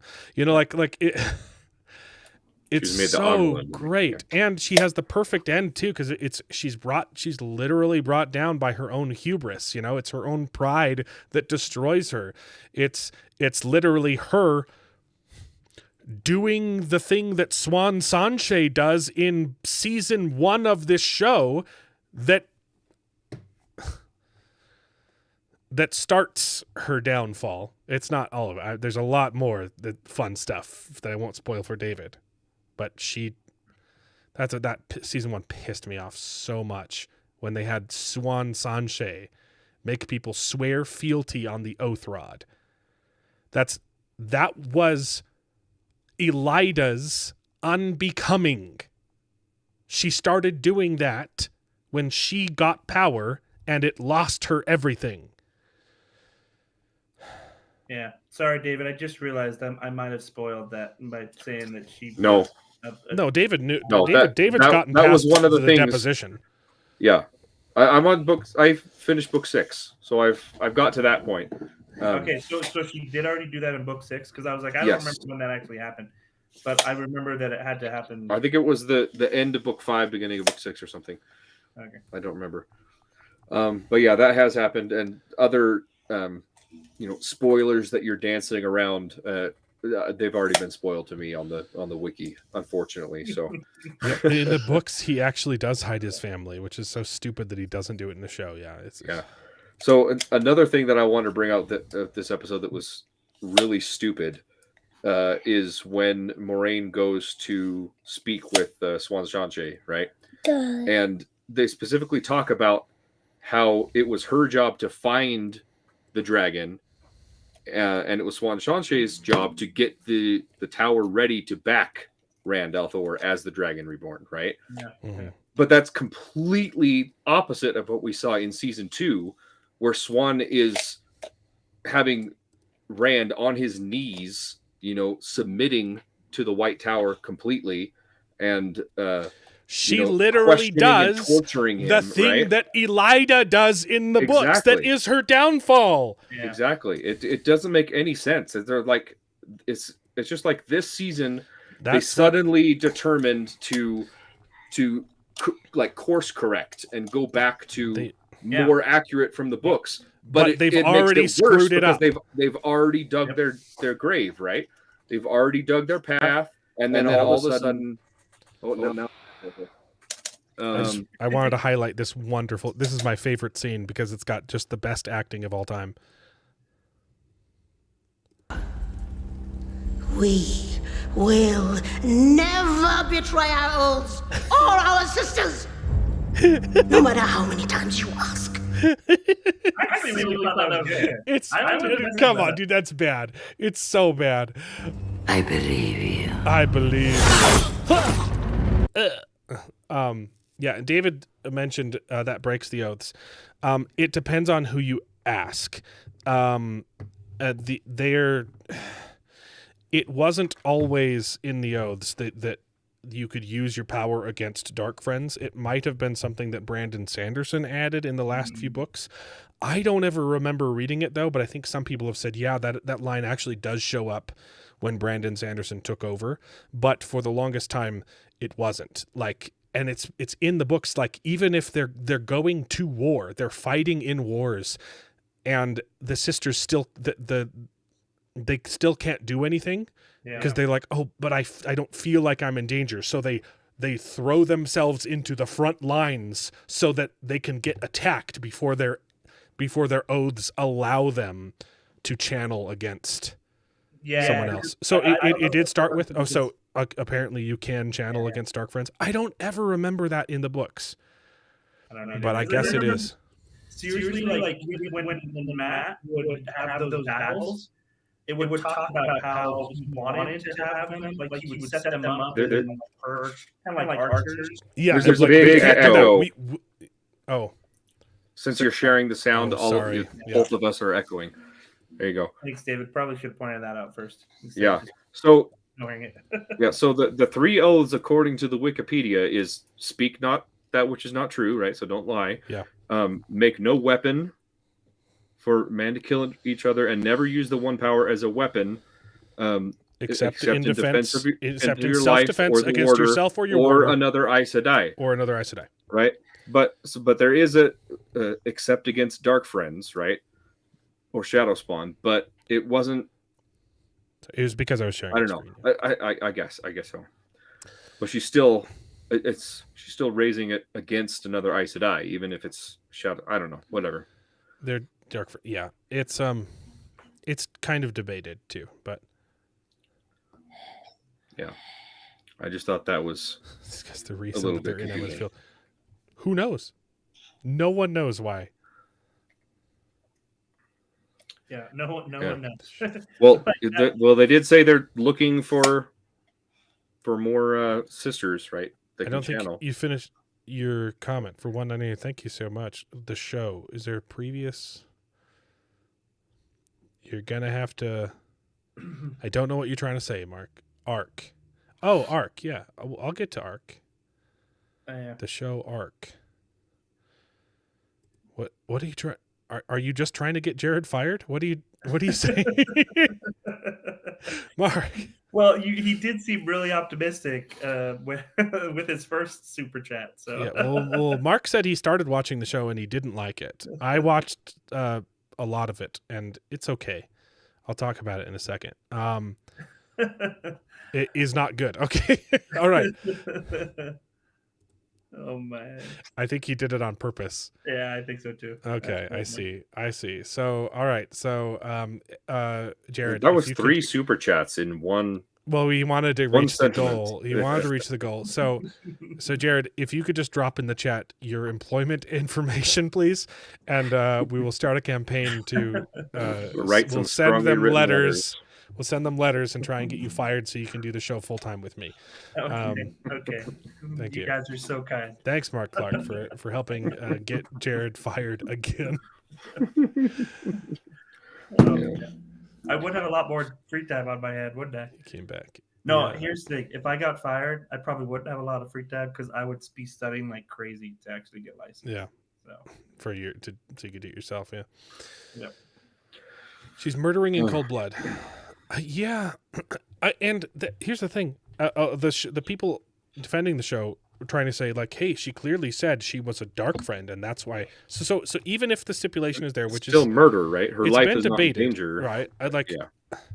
Apparently, it's been there from the beginning that you can use it against a dark friend. I don't remember it being in the books. Whatever. Okay, if you're saying it's in there, it's in there. She didn't actually say that.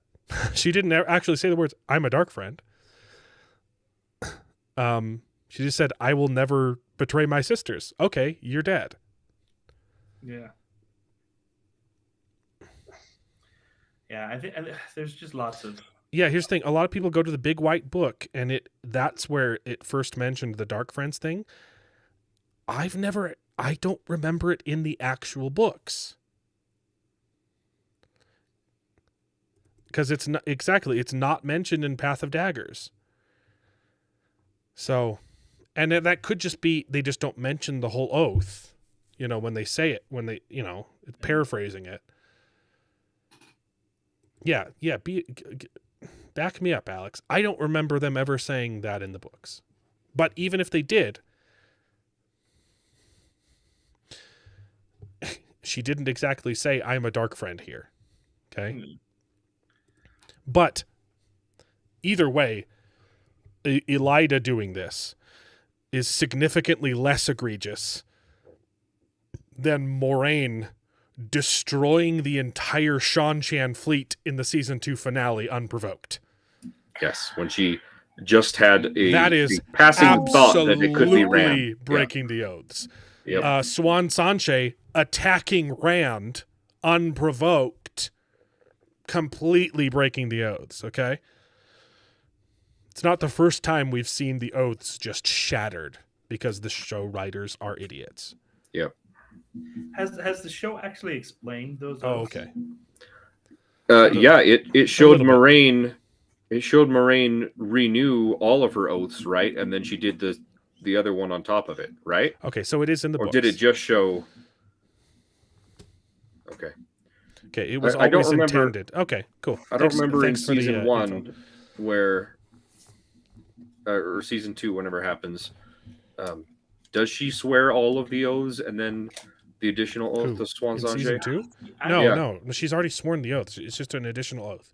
Well, that's why I'm like, I don't think even the show has even spelled out and said, "Hey, these are the 3 oaths." They have said you can't use, but they haven't followed it.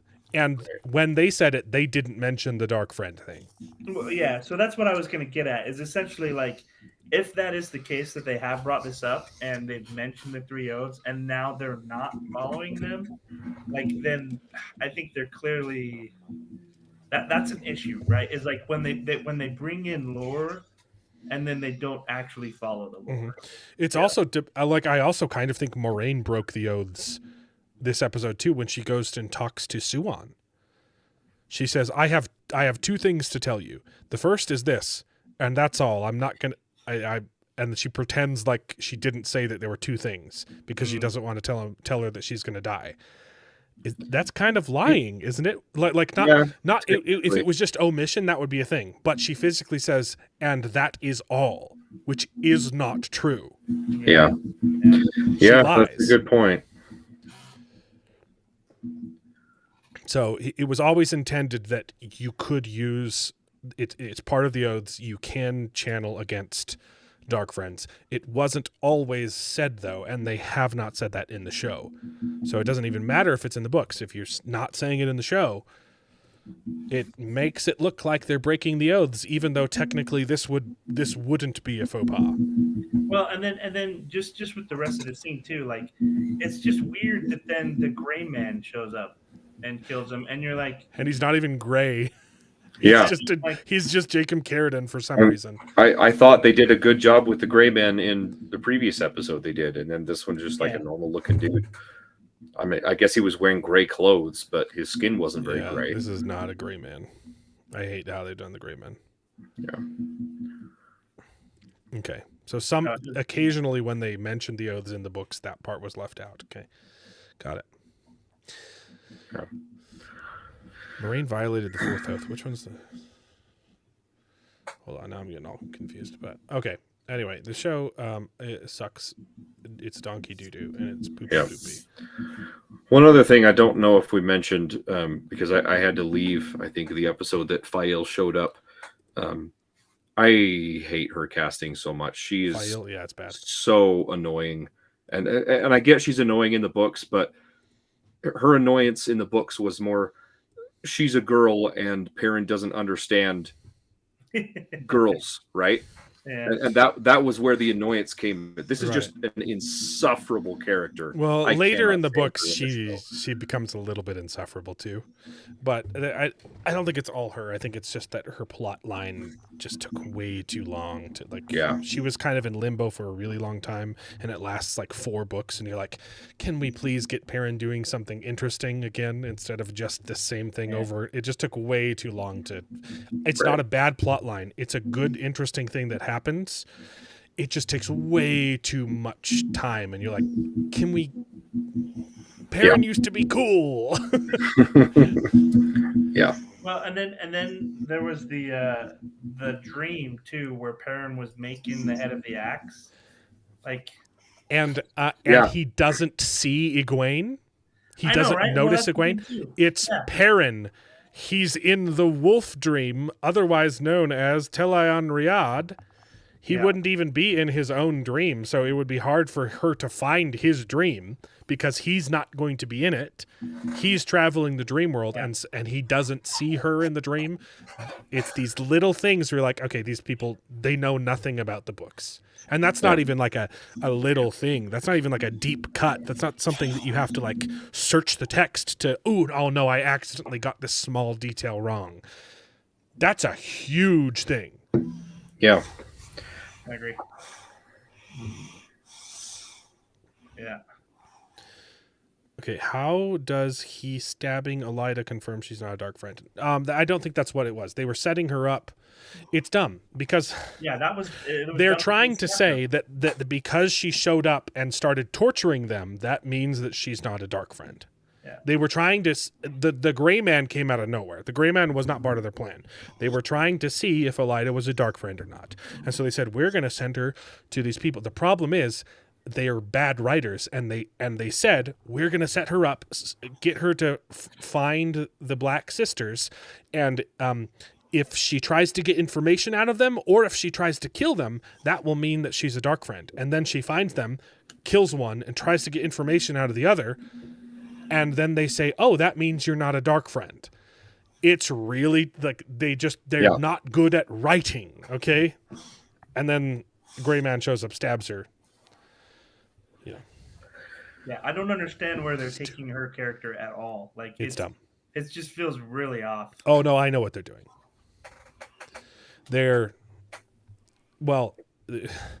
It's wrong. What they're doing, she's gonna actually start being friends with Suan. And the conversation. Stab her in the No. back? You missed it. The conversation that Moraine has with Suan. She says, Suan, you have to make a declaration. She says, if the White Tower doesn't bow to the dragon, we will lose the last battle. So she's forcing Suan to do that. She's actually going to make a connection. She's going to be friends with Elida, and then she's going to have to do that. And then Elida betrays her and usurps her.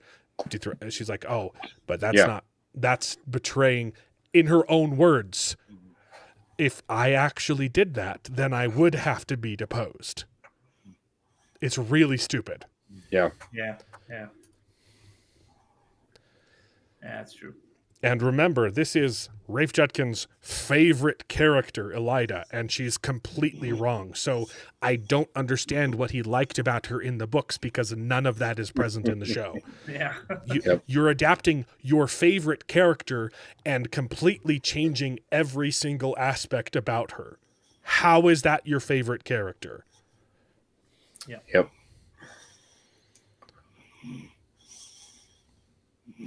They're going to become enemies, become frenemies, become enemies again. Yep.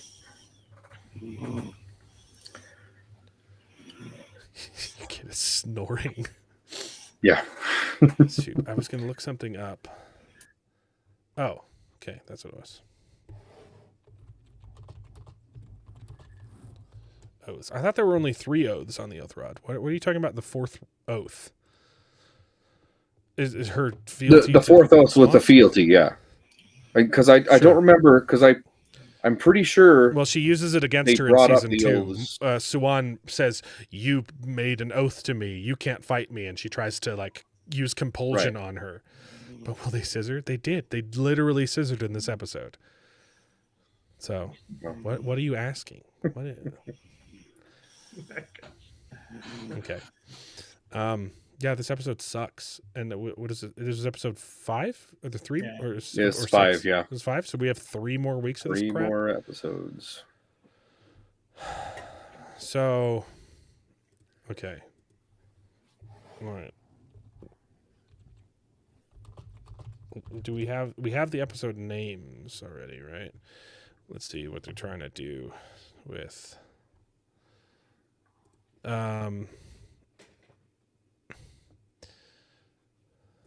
okay.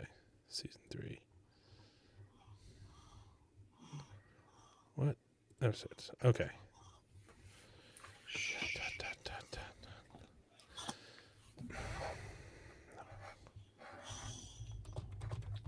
Yeah, what are the...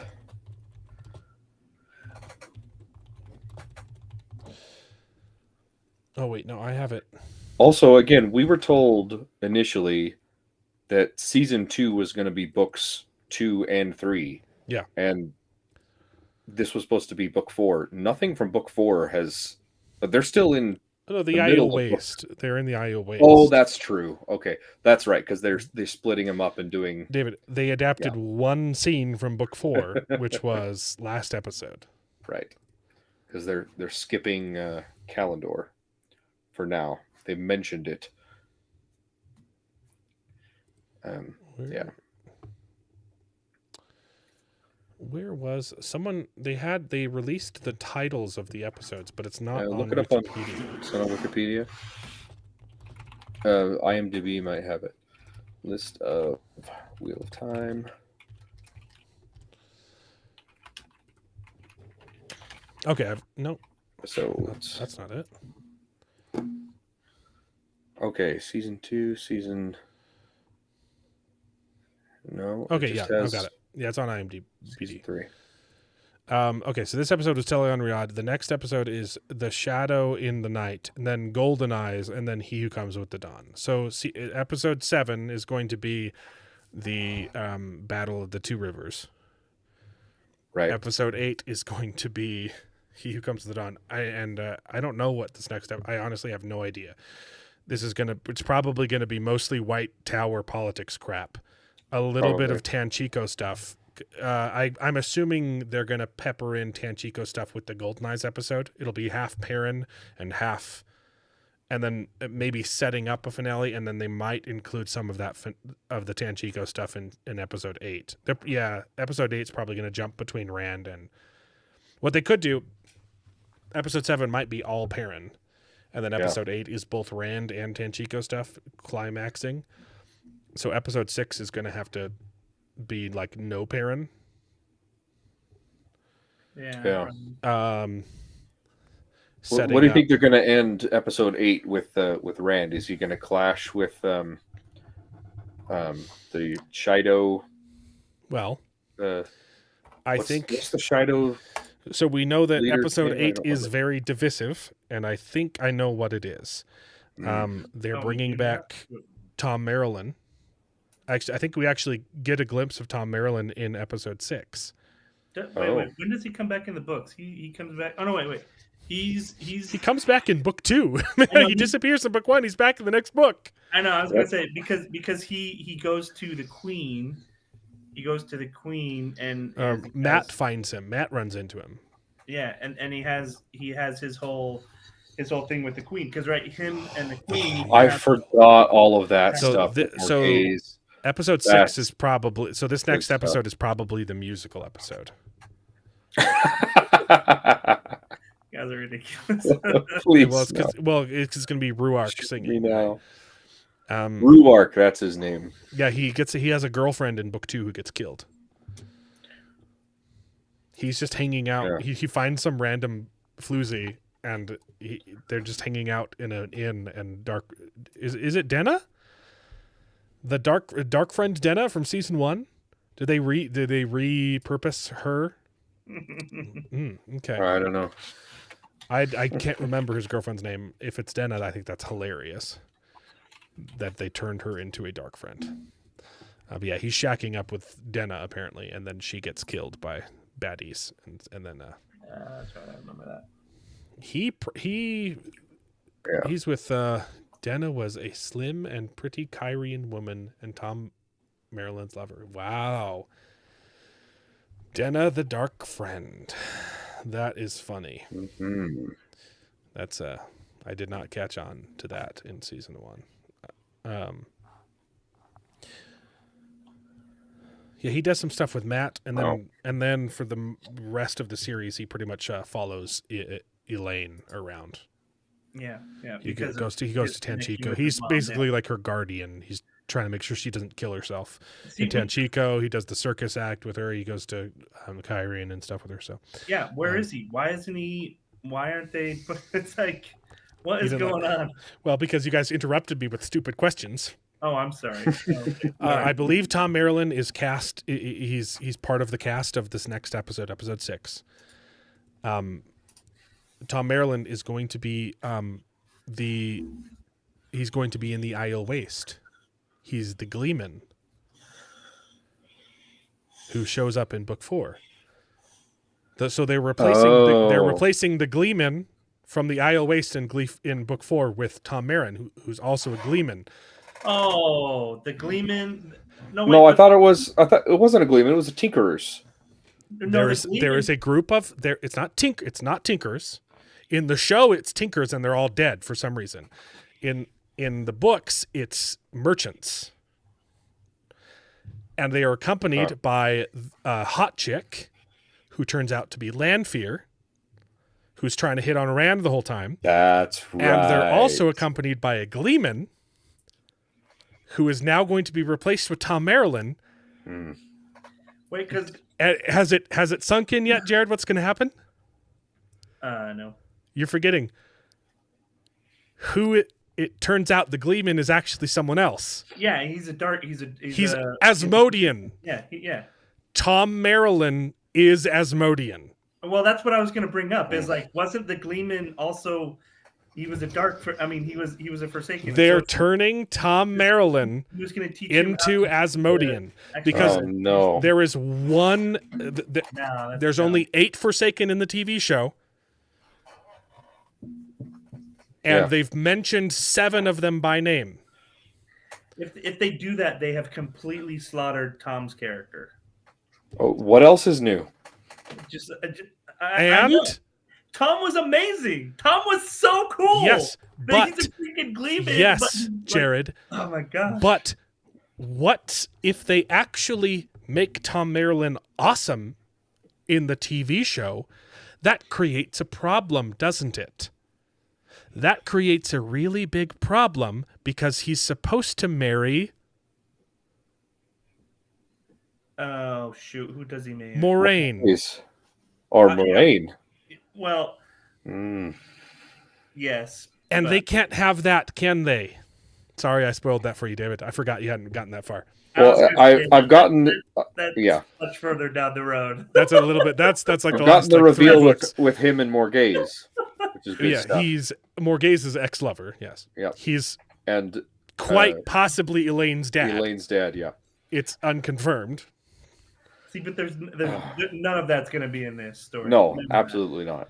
Yes. Oh my gosh! Like he's such a good character in the book. They have to. Yeah. They have to get rid of him, so they're turning him into Asmodean, which makes season 1 extremely confusing. Right? Yeah. Why was he there? Yeah. Okay. If they do that, I will. Especially since he was supposed to be caged, right? We had the same thing when Robin shows up, and you're like, how has he been dating Morgaze for 3 years if he was just released 2 months ago? Oh yeah. Because for some reason he's performing compulsion on every single person he interacts with. Yeah. When in the books he only had to do it on one person, and everybody else was like, "Hey, what's your deal with this guy?" Yeah. It's true. They've killed so many characters. He's going to teach Rand to channel. So I think maybe they might justify it by saying like he killed Tom Maryland and took over his body. Oh man, that's so stupid. That's so stupid.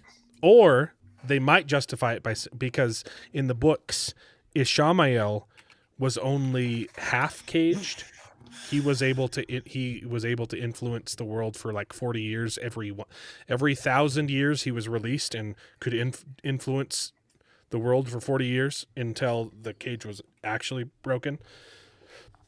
Later in the books, so they might be giving that role to Asmodean, saying like he was the one that was only half caged. So, I don't like it.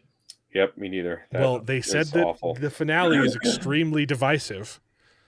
Yeah. Can you think of anything stupider than that? That would be. I could think of a lot of things that they've already done that are stupider than that. Yeah. But yeah, that's pretty stupid. That's how I think it's going down. Infuriating. So this next episode is going to be a musical episode and a bunch of setup, and then we're going to get the 2 finales in 2 episodes. Yep. Oh boy. Yeah, it's gonna be I love Tom's character in the books. He's so good. He's fantastic. Such a great character. Oh boy. I don't like it. So I've never heard of Warrior's Apprentice there, Mark, but I will look into it. Warrior's Apprentice. Mark. Bye. This is book 2 in a series. How dare you? That's why he wants you to do it. Yep. Okay, someone. So Mark Clark, you brought up. I think that's it for this episode. I don't know if it's garbage. Stupid doo doo. How I didn't watch House of David. David said it's really good. We'll get more into it next week because it's a part 2 anyway. So it's setting out. It's a bunch of setup. If you want to talk about it, setup. It's really good political machinations and it's really well done. Some great conversations there. But yeah, we'll talk about episodes 7 and 8. I did watch. Week. I watched The Ark, almost all of season 1, because you remember the stipulation was if I get sick, I'll be able to watch it. I didn't get sick, but every single other person in my family did, and so I was taking care of a bunch of sick kids for the first time. I didn't get it, but I still couldn't do anything, so I did end up watching a lot of The Ark. I'm on the season finale right now. I enjoy it. I have problems with it. And my biggest gripe is there are different levels of sci-fi, and it is a soft sci-fi. It's a very soft sci-fi that's pretending that it's a hard sci-fi. And I don't like that. It's it thinks that it's smarter than it is another way to explain it. And there are a couple of the episodes are actually pretty good in that, like, oh, that science is better explained. Science. And then there are a few episodes where it's just really silly. But it's still pretending like it's this prestige. Oh, we're being really accurate with science. And it's not that a soft sci-fi is a bad thing, okay? It's perfectly... He doesn't need to justify its existence. It's okay to have wibbly-wobbly, timey-wimey stuff, okay? Doctor Who is a soft sci-fi, and it's really fun. Okay? It doesn't... Anytime they get into the science, it's just mumbo-jumbo jargon, science, you're just supposed to gloss over. It introduces concepts, okay? And it has fun with those concepts. A hard sci-fi tries to be it's the dark, it's more scientific about it. Yeah, it's the grim dark sci-fi, right? It's like, hey, we're going to present to you a possible future, but like all of the scientific stuff is like very probable, like based in real science. We just don't have the technology to do it yet, or real concepts that exist, and we just expand on it. So, yeah, for sure. It's fun. I think the first couple episodes are actually pretty good. I really like the survival aspect of the first couple episodes, and everything's going wrong, and there's just a new problem we have to solve, or we're all going to die. And I don't like how the second half of the season veers away from that and basically just turns into a CW drama. Because some of the stuff with like the villain that gets introduced near the end of the season is a really bad actress. She's not good. She's over the top and not scary at all, and her daughter is worse. And I don't like that it kind of just turned into a bad drama, because I liked the survival aspect of it better. It's fine though. I'm enjoying it. I clearly watched most of it. I'll probably watch season 2 as well eventually. It's not a bad show. It's not a great show. It's good. It's good. It's a good popcorn sci-fi.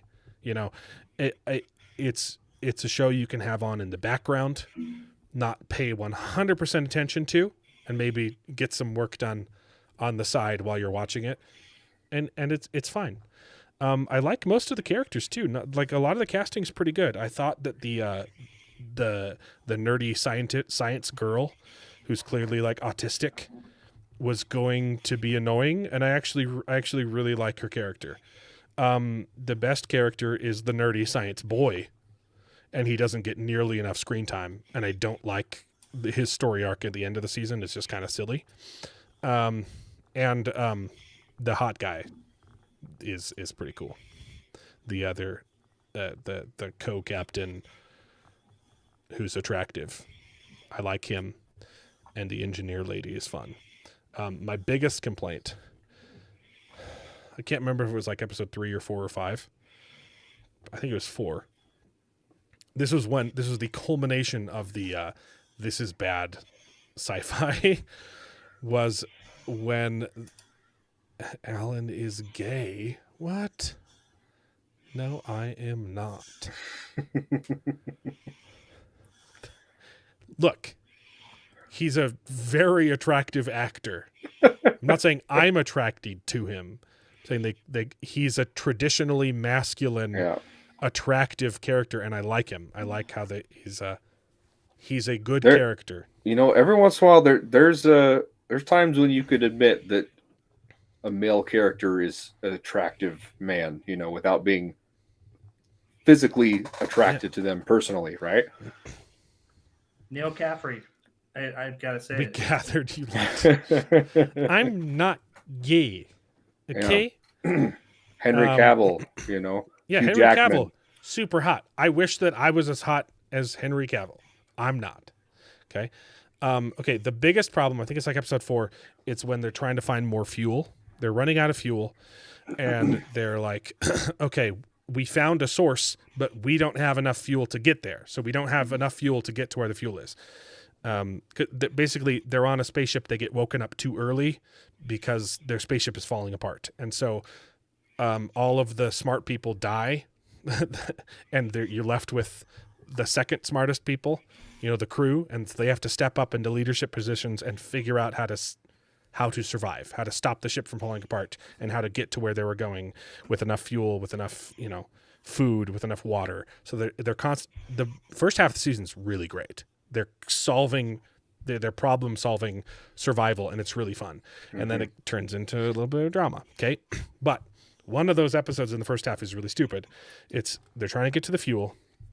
And so they say, okay, to get there, we can't get there unless we do a slingshot around a planet, which is good. This is good, hard sci-fi science, except until it's not. Until it's not. They say we can slingshot around the sun that's close by. Well, first off, they say, hey, can we use our solar sails to get there? And they're like, we would need to be close to a sun in order for that to work. And then they say, oh, we can slingshot around this sun that we're close to. You're like, but I thought you said you weren't close to a sun. They're like, we can get to the sun, slingshot around it, and then after the slingshot maneuver is performed, after we're already pointed in the right direction, we will open up the sails and get an extra speed boost to get to the source of fuel. Right. Two problems. When they do the slingshot maneuver, the pilot is manually controlling the giant spaceship, which makes no sense. He's got a joystick, and that's not how you fly spaceships. You program a route into the computer. How do you know? Have you ever flown a spaceship, bro? Flies itself. Yes. Okay. Yeah. I've watched enough sci-fi to know that's not how you fly spaceships. You fly the small ones. You fly the shuttles, okay, with a joystick. You don't fly the big ships. You would kill everyone on board if you're manually yanking on your joystick. It's like, okay. There's not enough tolerance for big ship. Massive, you can't manually control a big ship. Plus the mass for the big ship to move, so he's manually. That's the minor complaint. He's manually flying around, slingshotting around the sun. Then they perform the slingshot maneuver. They've got a bunch of speed, and they deploy the sails. And as they deploy the sails, there's a giant solar flare, and it breaks one of the sails, and they stop moving. They lose all their momentum, huh? Okay. And start getting sucked back into the sun, which is nonsense. If you're slingshotting around a sun, you already would have. It wouldn't make sense to perform that maneuver if it wouldn't give you enough momentum to. That's not how slingshot maneuvers work. Okay. Right. Okay. They said the solar sails was supposed to give them an extra boost, in addition to the velocity gained by the slingshot maneuver to reach the fuel. Okay. And for some reason, the extra boost stops, and that's so detrimental that they lose all of the momentum from doing the slingshot maneuver. And then it's so bad, they start getting sucked back into the sun. That's dumb. And that's where it's a soft sci-fi, which is fine, but it's pretending to be a hard sci-fi that really bothered me. It's like, you're not a hard sci-fi. It doesn't sound like they really know how physics works. Okay. Then the rest of the episode is fun because, okay, now we need to solve this problem. We need to fix this solar sail, but we're close to a sun, so no one can go outside the ship. Another fun problem. Okay. By the end of the episode, they end up getting the ship, the sail fixed, and it gives them such a large, they're able to take off like a rocket. As soon as they fix the sail, they shoot off, and all of a sudden they have enough force, enough momentum to get to the source of fuel. And it just contradicts everything that they set up, because they wouldn't have been able to get there without the slingshot plus the boost. That's the only way they could have reached it. And now the slingshot is gone, which would have given you 90% of the speed, the acceleration that you would need. And the solar flare is enough to get them all the way to where they're going. It was not only that, but they're being silly. dragged backwards, right? They're Yes. making negative speed, and Yes. it's enough to overcome that. That's ridiculous. And all of a sudden, they fix the one problem, and it gives them enough to get to where they're going, when previously they needed both. And the fact that they were stopped at all, completely, that's not how... Yeah. So that's not how slingshot maneuvers work. You inherently would have enough. The slingshot gives you enough to escape the gravity, whatever. And if they didn't need the slingshot velocity, why didn't they just fly to the planet and then use the solar sails to get to... They didn't need to perform the slingshot at all because they clearly had enough fuel to get there. It was contradictory. That episode really bothered me. It's still a kind of a fun show. Got it.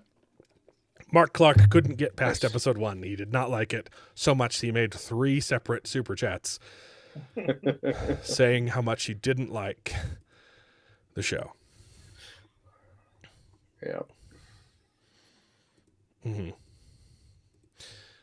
Yeah. There is a really, really cool, like halfway through the season, they introduce another like scary thing. Actually, it's in that episode or the episode after that where they're like, oh, like this is really scary. A little scary mystery. And then by the end of the season, they tell you what the mystery is. And you're like, that's it. That's the explanation to this really cool setup. That's dumb. I don't like the villain. She just doesn't make sense. Her motivation for doing those scary things too, you're like I get that you want one thing, but I don't see why it's necessary to do these things in order to get that. It's very counterintuitive, and it's not. She's not given enough explanation as to why she's the villain, and she doesn't have enough gravitas to be the villain. So, I hope she dies, and season 2 is better. Yeah. Hot Engineer gets more. Oh, okay. Yeah, she's great. Hot Engineer is great. I'm also talking about the male hot engineer. No, he's not. He's not. He's the pilot. There's a hot pilot. Oh, okay. And a hot engineer who's a lady. Gotcha. She's very nice. Mm-hmm. And yeah. She's a fun character. Also, and there's another episode in the middle where it's like some of the choices that the characters make are like egregiously horrible. Like they perform a mutiny and there's like no consequences for it, and you're like, yeah, I don't understand how any of these characters first would have made that choice, and second, aren't punished for it. It's like it's bizarre. Yeah, it's still fun show. It's fine. Daredevil is not good. It's really not good. I don't know why I'm still watching it. It's you literally said last week that I know it wasn't bad. It was good. No, I didn't. Yeah, you said you were actually enjoying it. It was. When? I never said that. When did I say that? I think you said it wasn't terrible. It was just kind of it's not meh. Horrid. It's not good though. Yeah. Okay. I'm watching it because Charlie Cox is addicting, and he's a fantastic. And I wish that it wasn't connected to the MCU in any way. Yep. And I don't understand how he knew where Muse's hideout was. That he just shows up and there's no setup to like how he found him. He just decides, hey, I'm going to go hunt down a serial killer because he got my friend.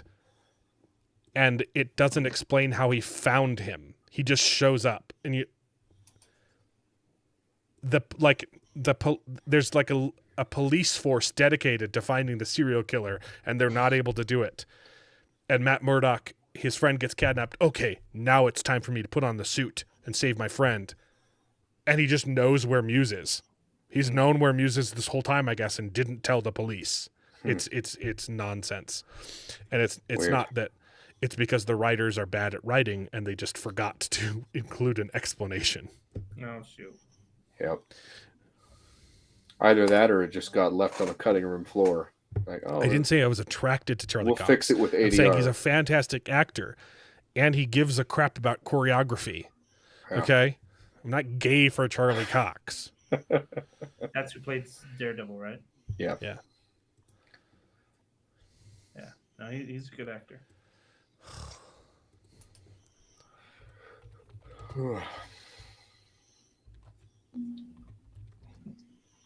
So we got one more episode of House of David, 2 more episodes of, 3 more episodes of.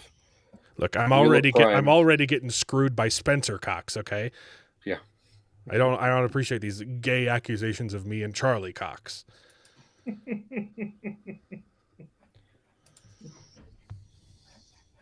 I worded that in a way on purpose. There's a mutiny in the second season as well. It's fine. It's not a terrible show. There are dumb things in it. I think it's still worth watching.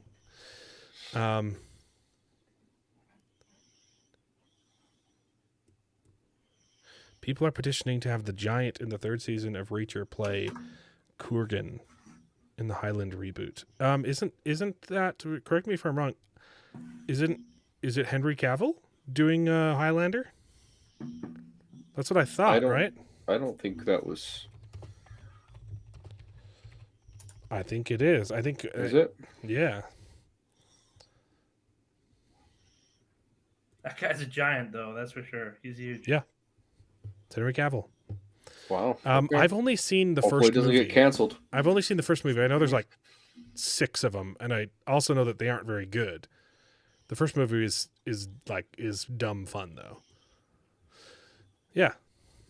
The Giant. Oh, in season 3, I haven't seen Reacher season 3, but I have seen the pictures of the big giant guy that Reacher is supposed to fight in it though. So, gotcha. Is he a good actor?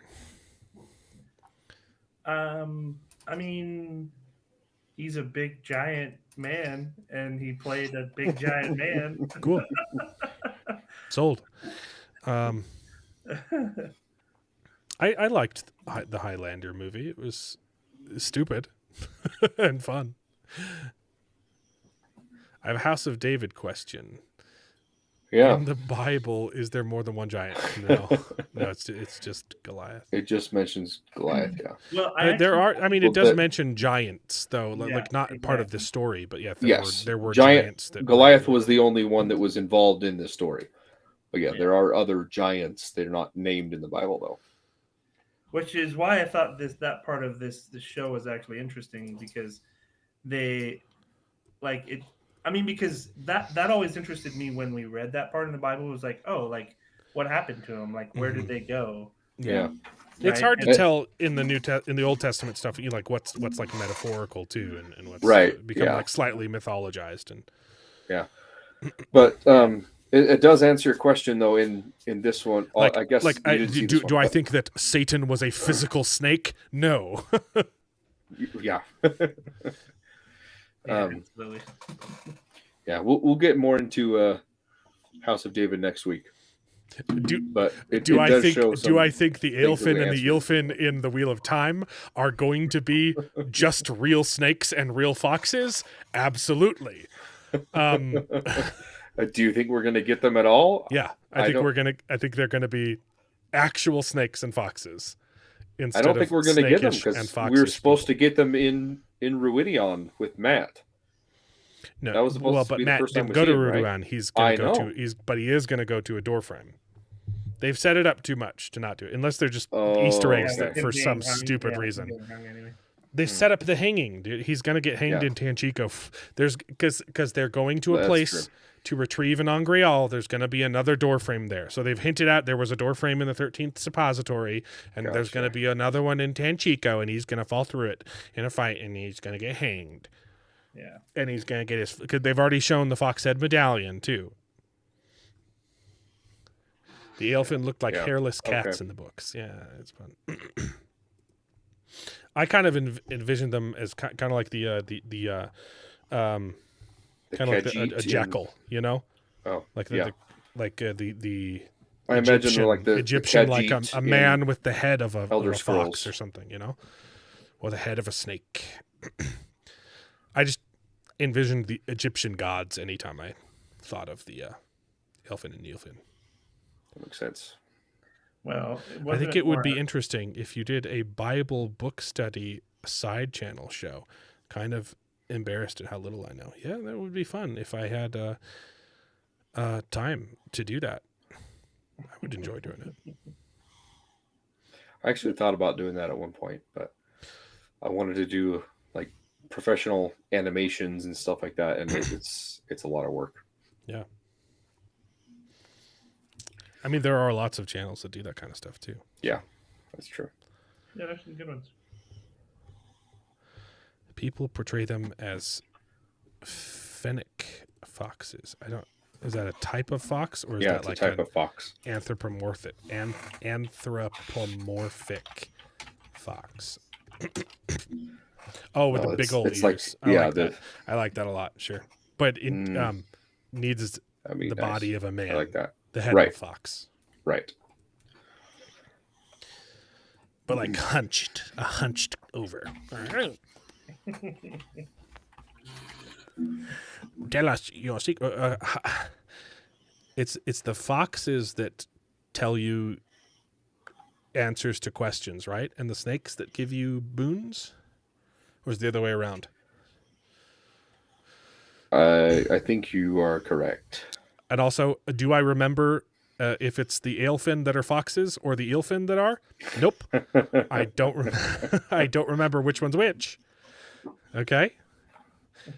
I do know that he gets the questions first, and then he gets the boons second, and he goes in thinking that he's going to get more questions, because he's like, hey, last time you guys told me that it was the daughter of the 9 moons I was going to bang. Where's she at, bro? I want some tail. And then they give him stuff instead of answering his questions. Yeah, that was good.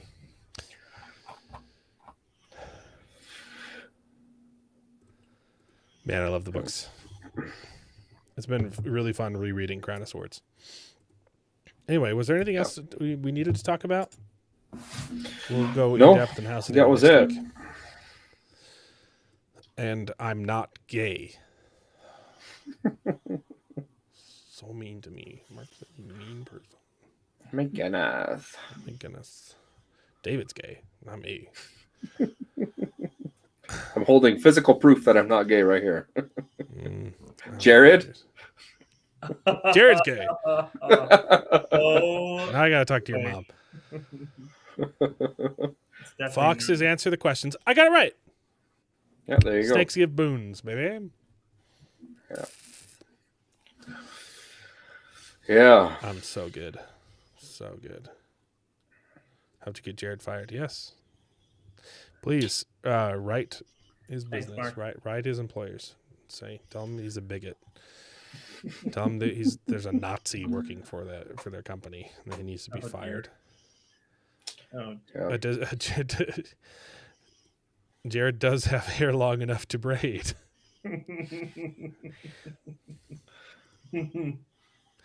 Yeah. Yes, that's true. All right. Okay. Next week is more Wheel of Time. And the last time we'll be talking about House of David, right? Yeah. That's the finale. It's the finale. And no one's watching Daredevil. I'll give updates. Not long ones, but I just I don't know. I thought about jumping back into it, but it's not the worst thing that Disney's ever done. It's the best thing that they've made since Infinity War. It's still not very good. Because nothing they've made since then has been very good. Yeah. Next week it's just Wheel of Time. So short show next week. And then Doctor Who season 2 starts again. Oh no, please. That is 2 weeks away, my friend. wait. I will not be watching that again, but I will. Remember how everyone tried to correct me and say, no, they didn't recast his white companion. She's gone, baby. Yep. He's got himself a nice, diverse companion now. And I was correct.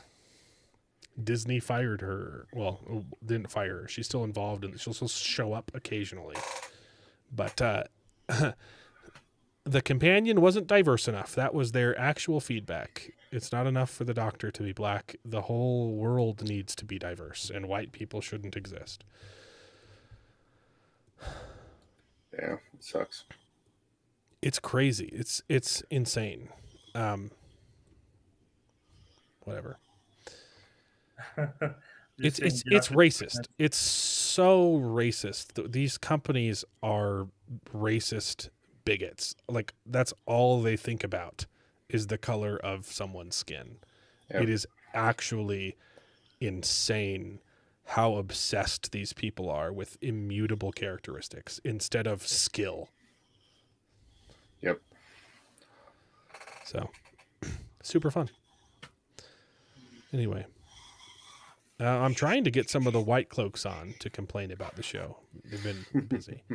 And I think we've settled on a date because at least 2 people can do it on Saturday, and I'm hoping more people can do it. It'll be Saturday at noon, not our time, noon Eastern, so that's 10 o'clock in the morning for us.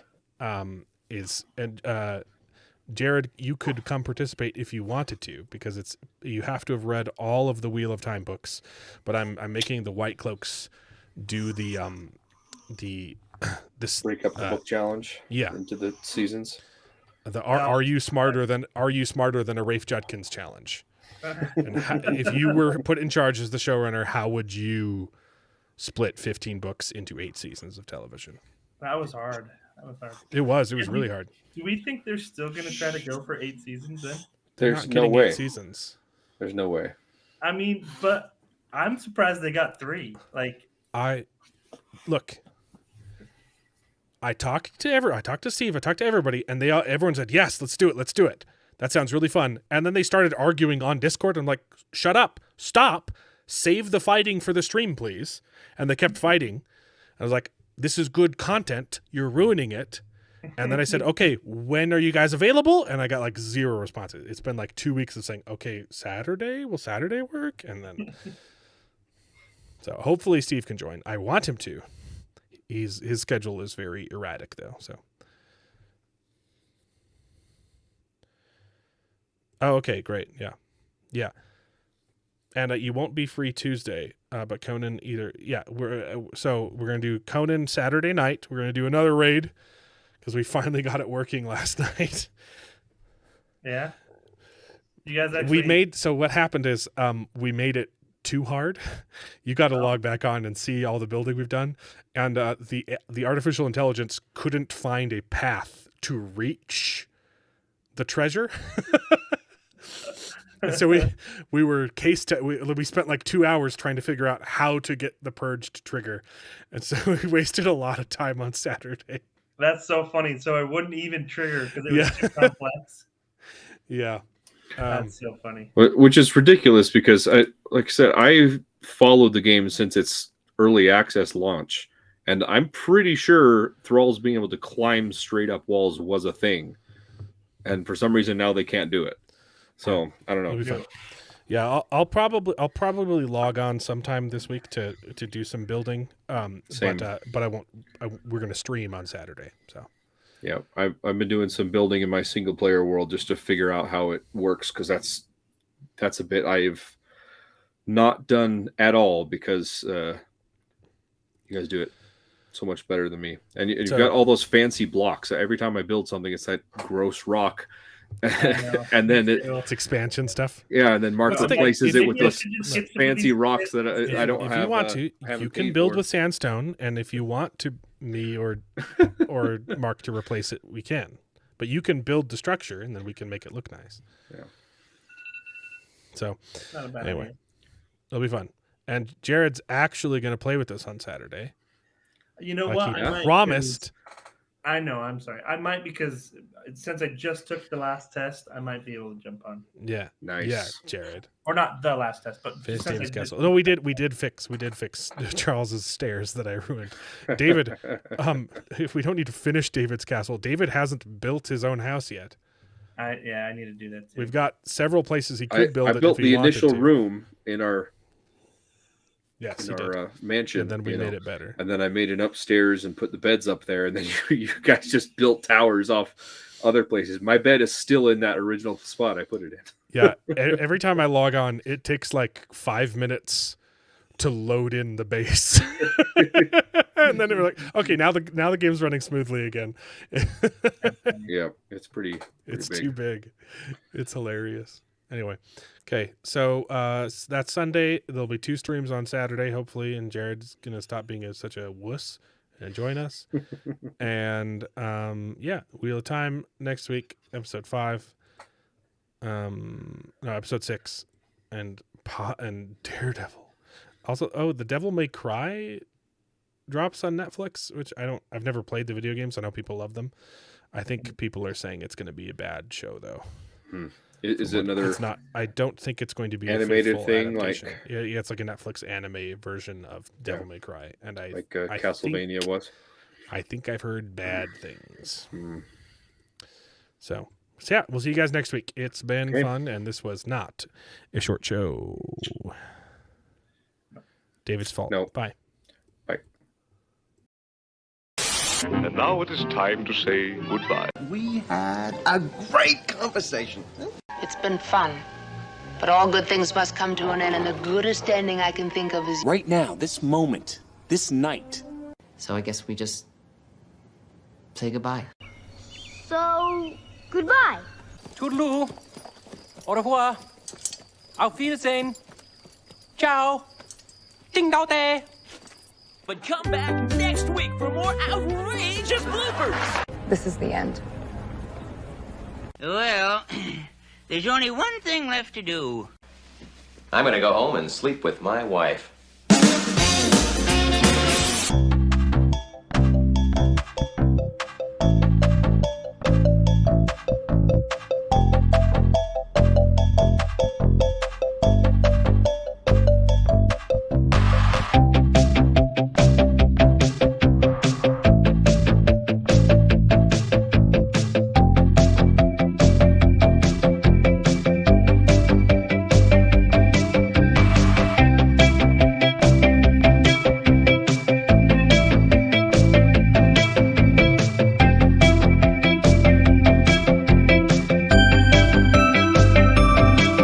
Well, I hope you enjoyed the video. If it's true, please take a minute to subscribe to the channel, and you can join us along for the ride. And if you pay me, I'll try to be more entertaining, so please consider joining Patreon and getting your name in the credits with pride.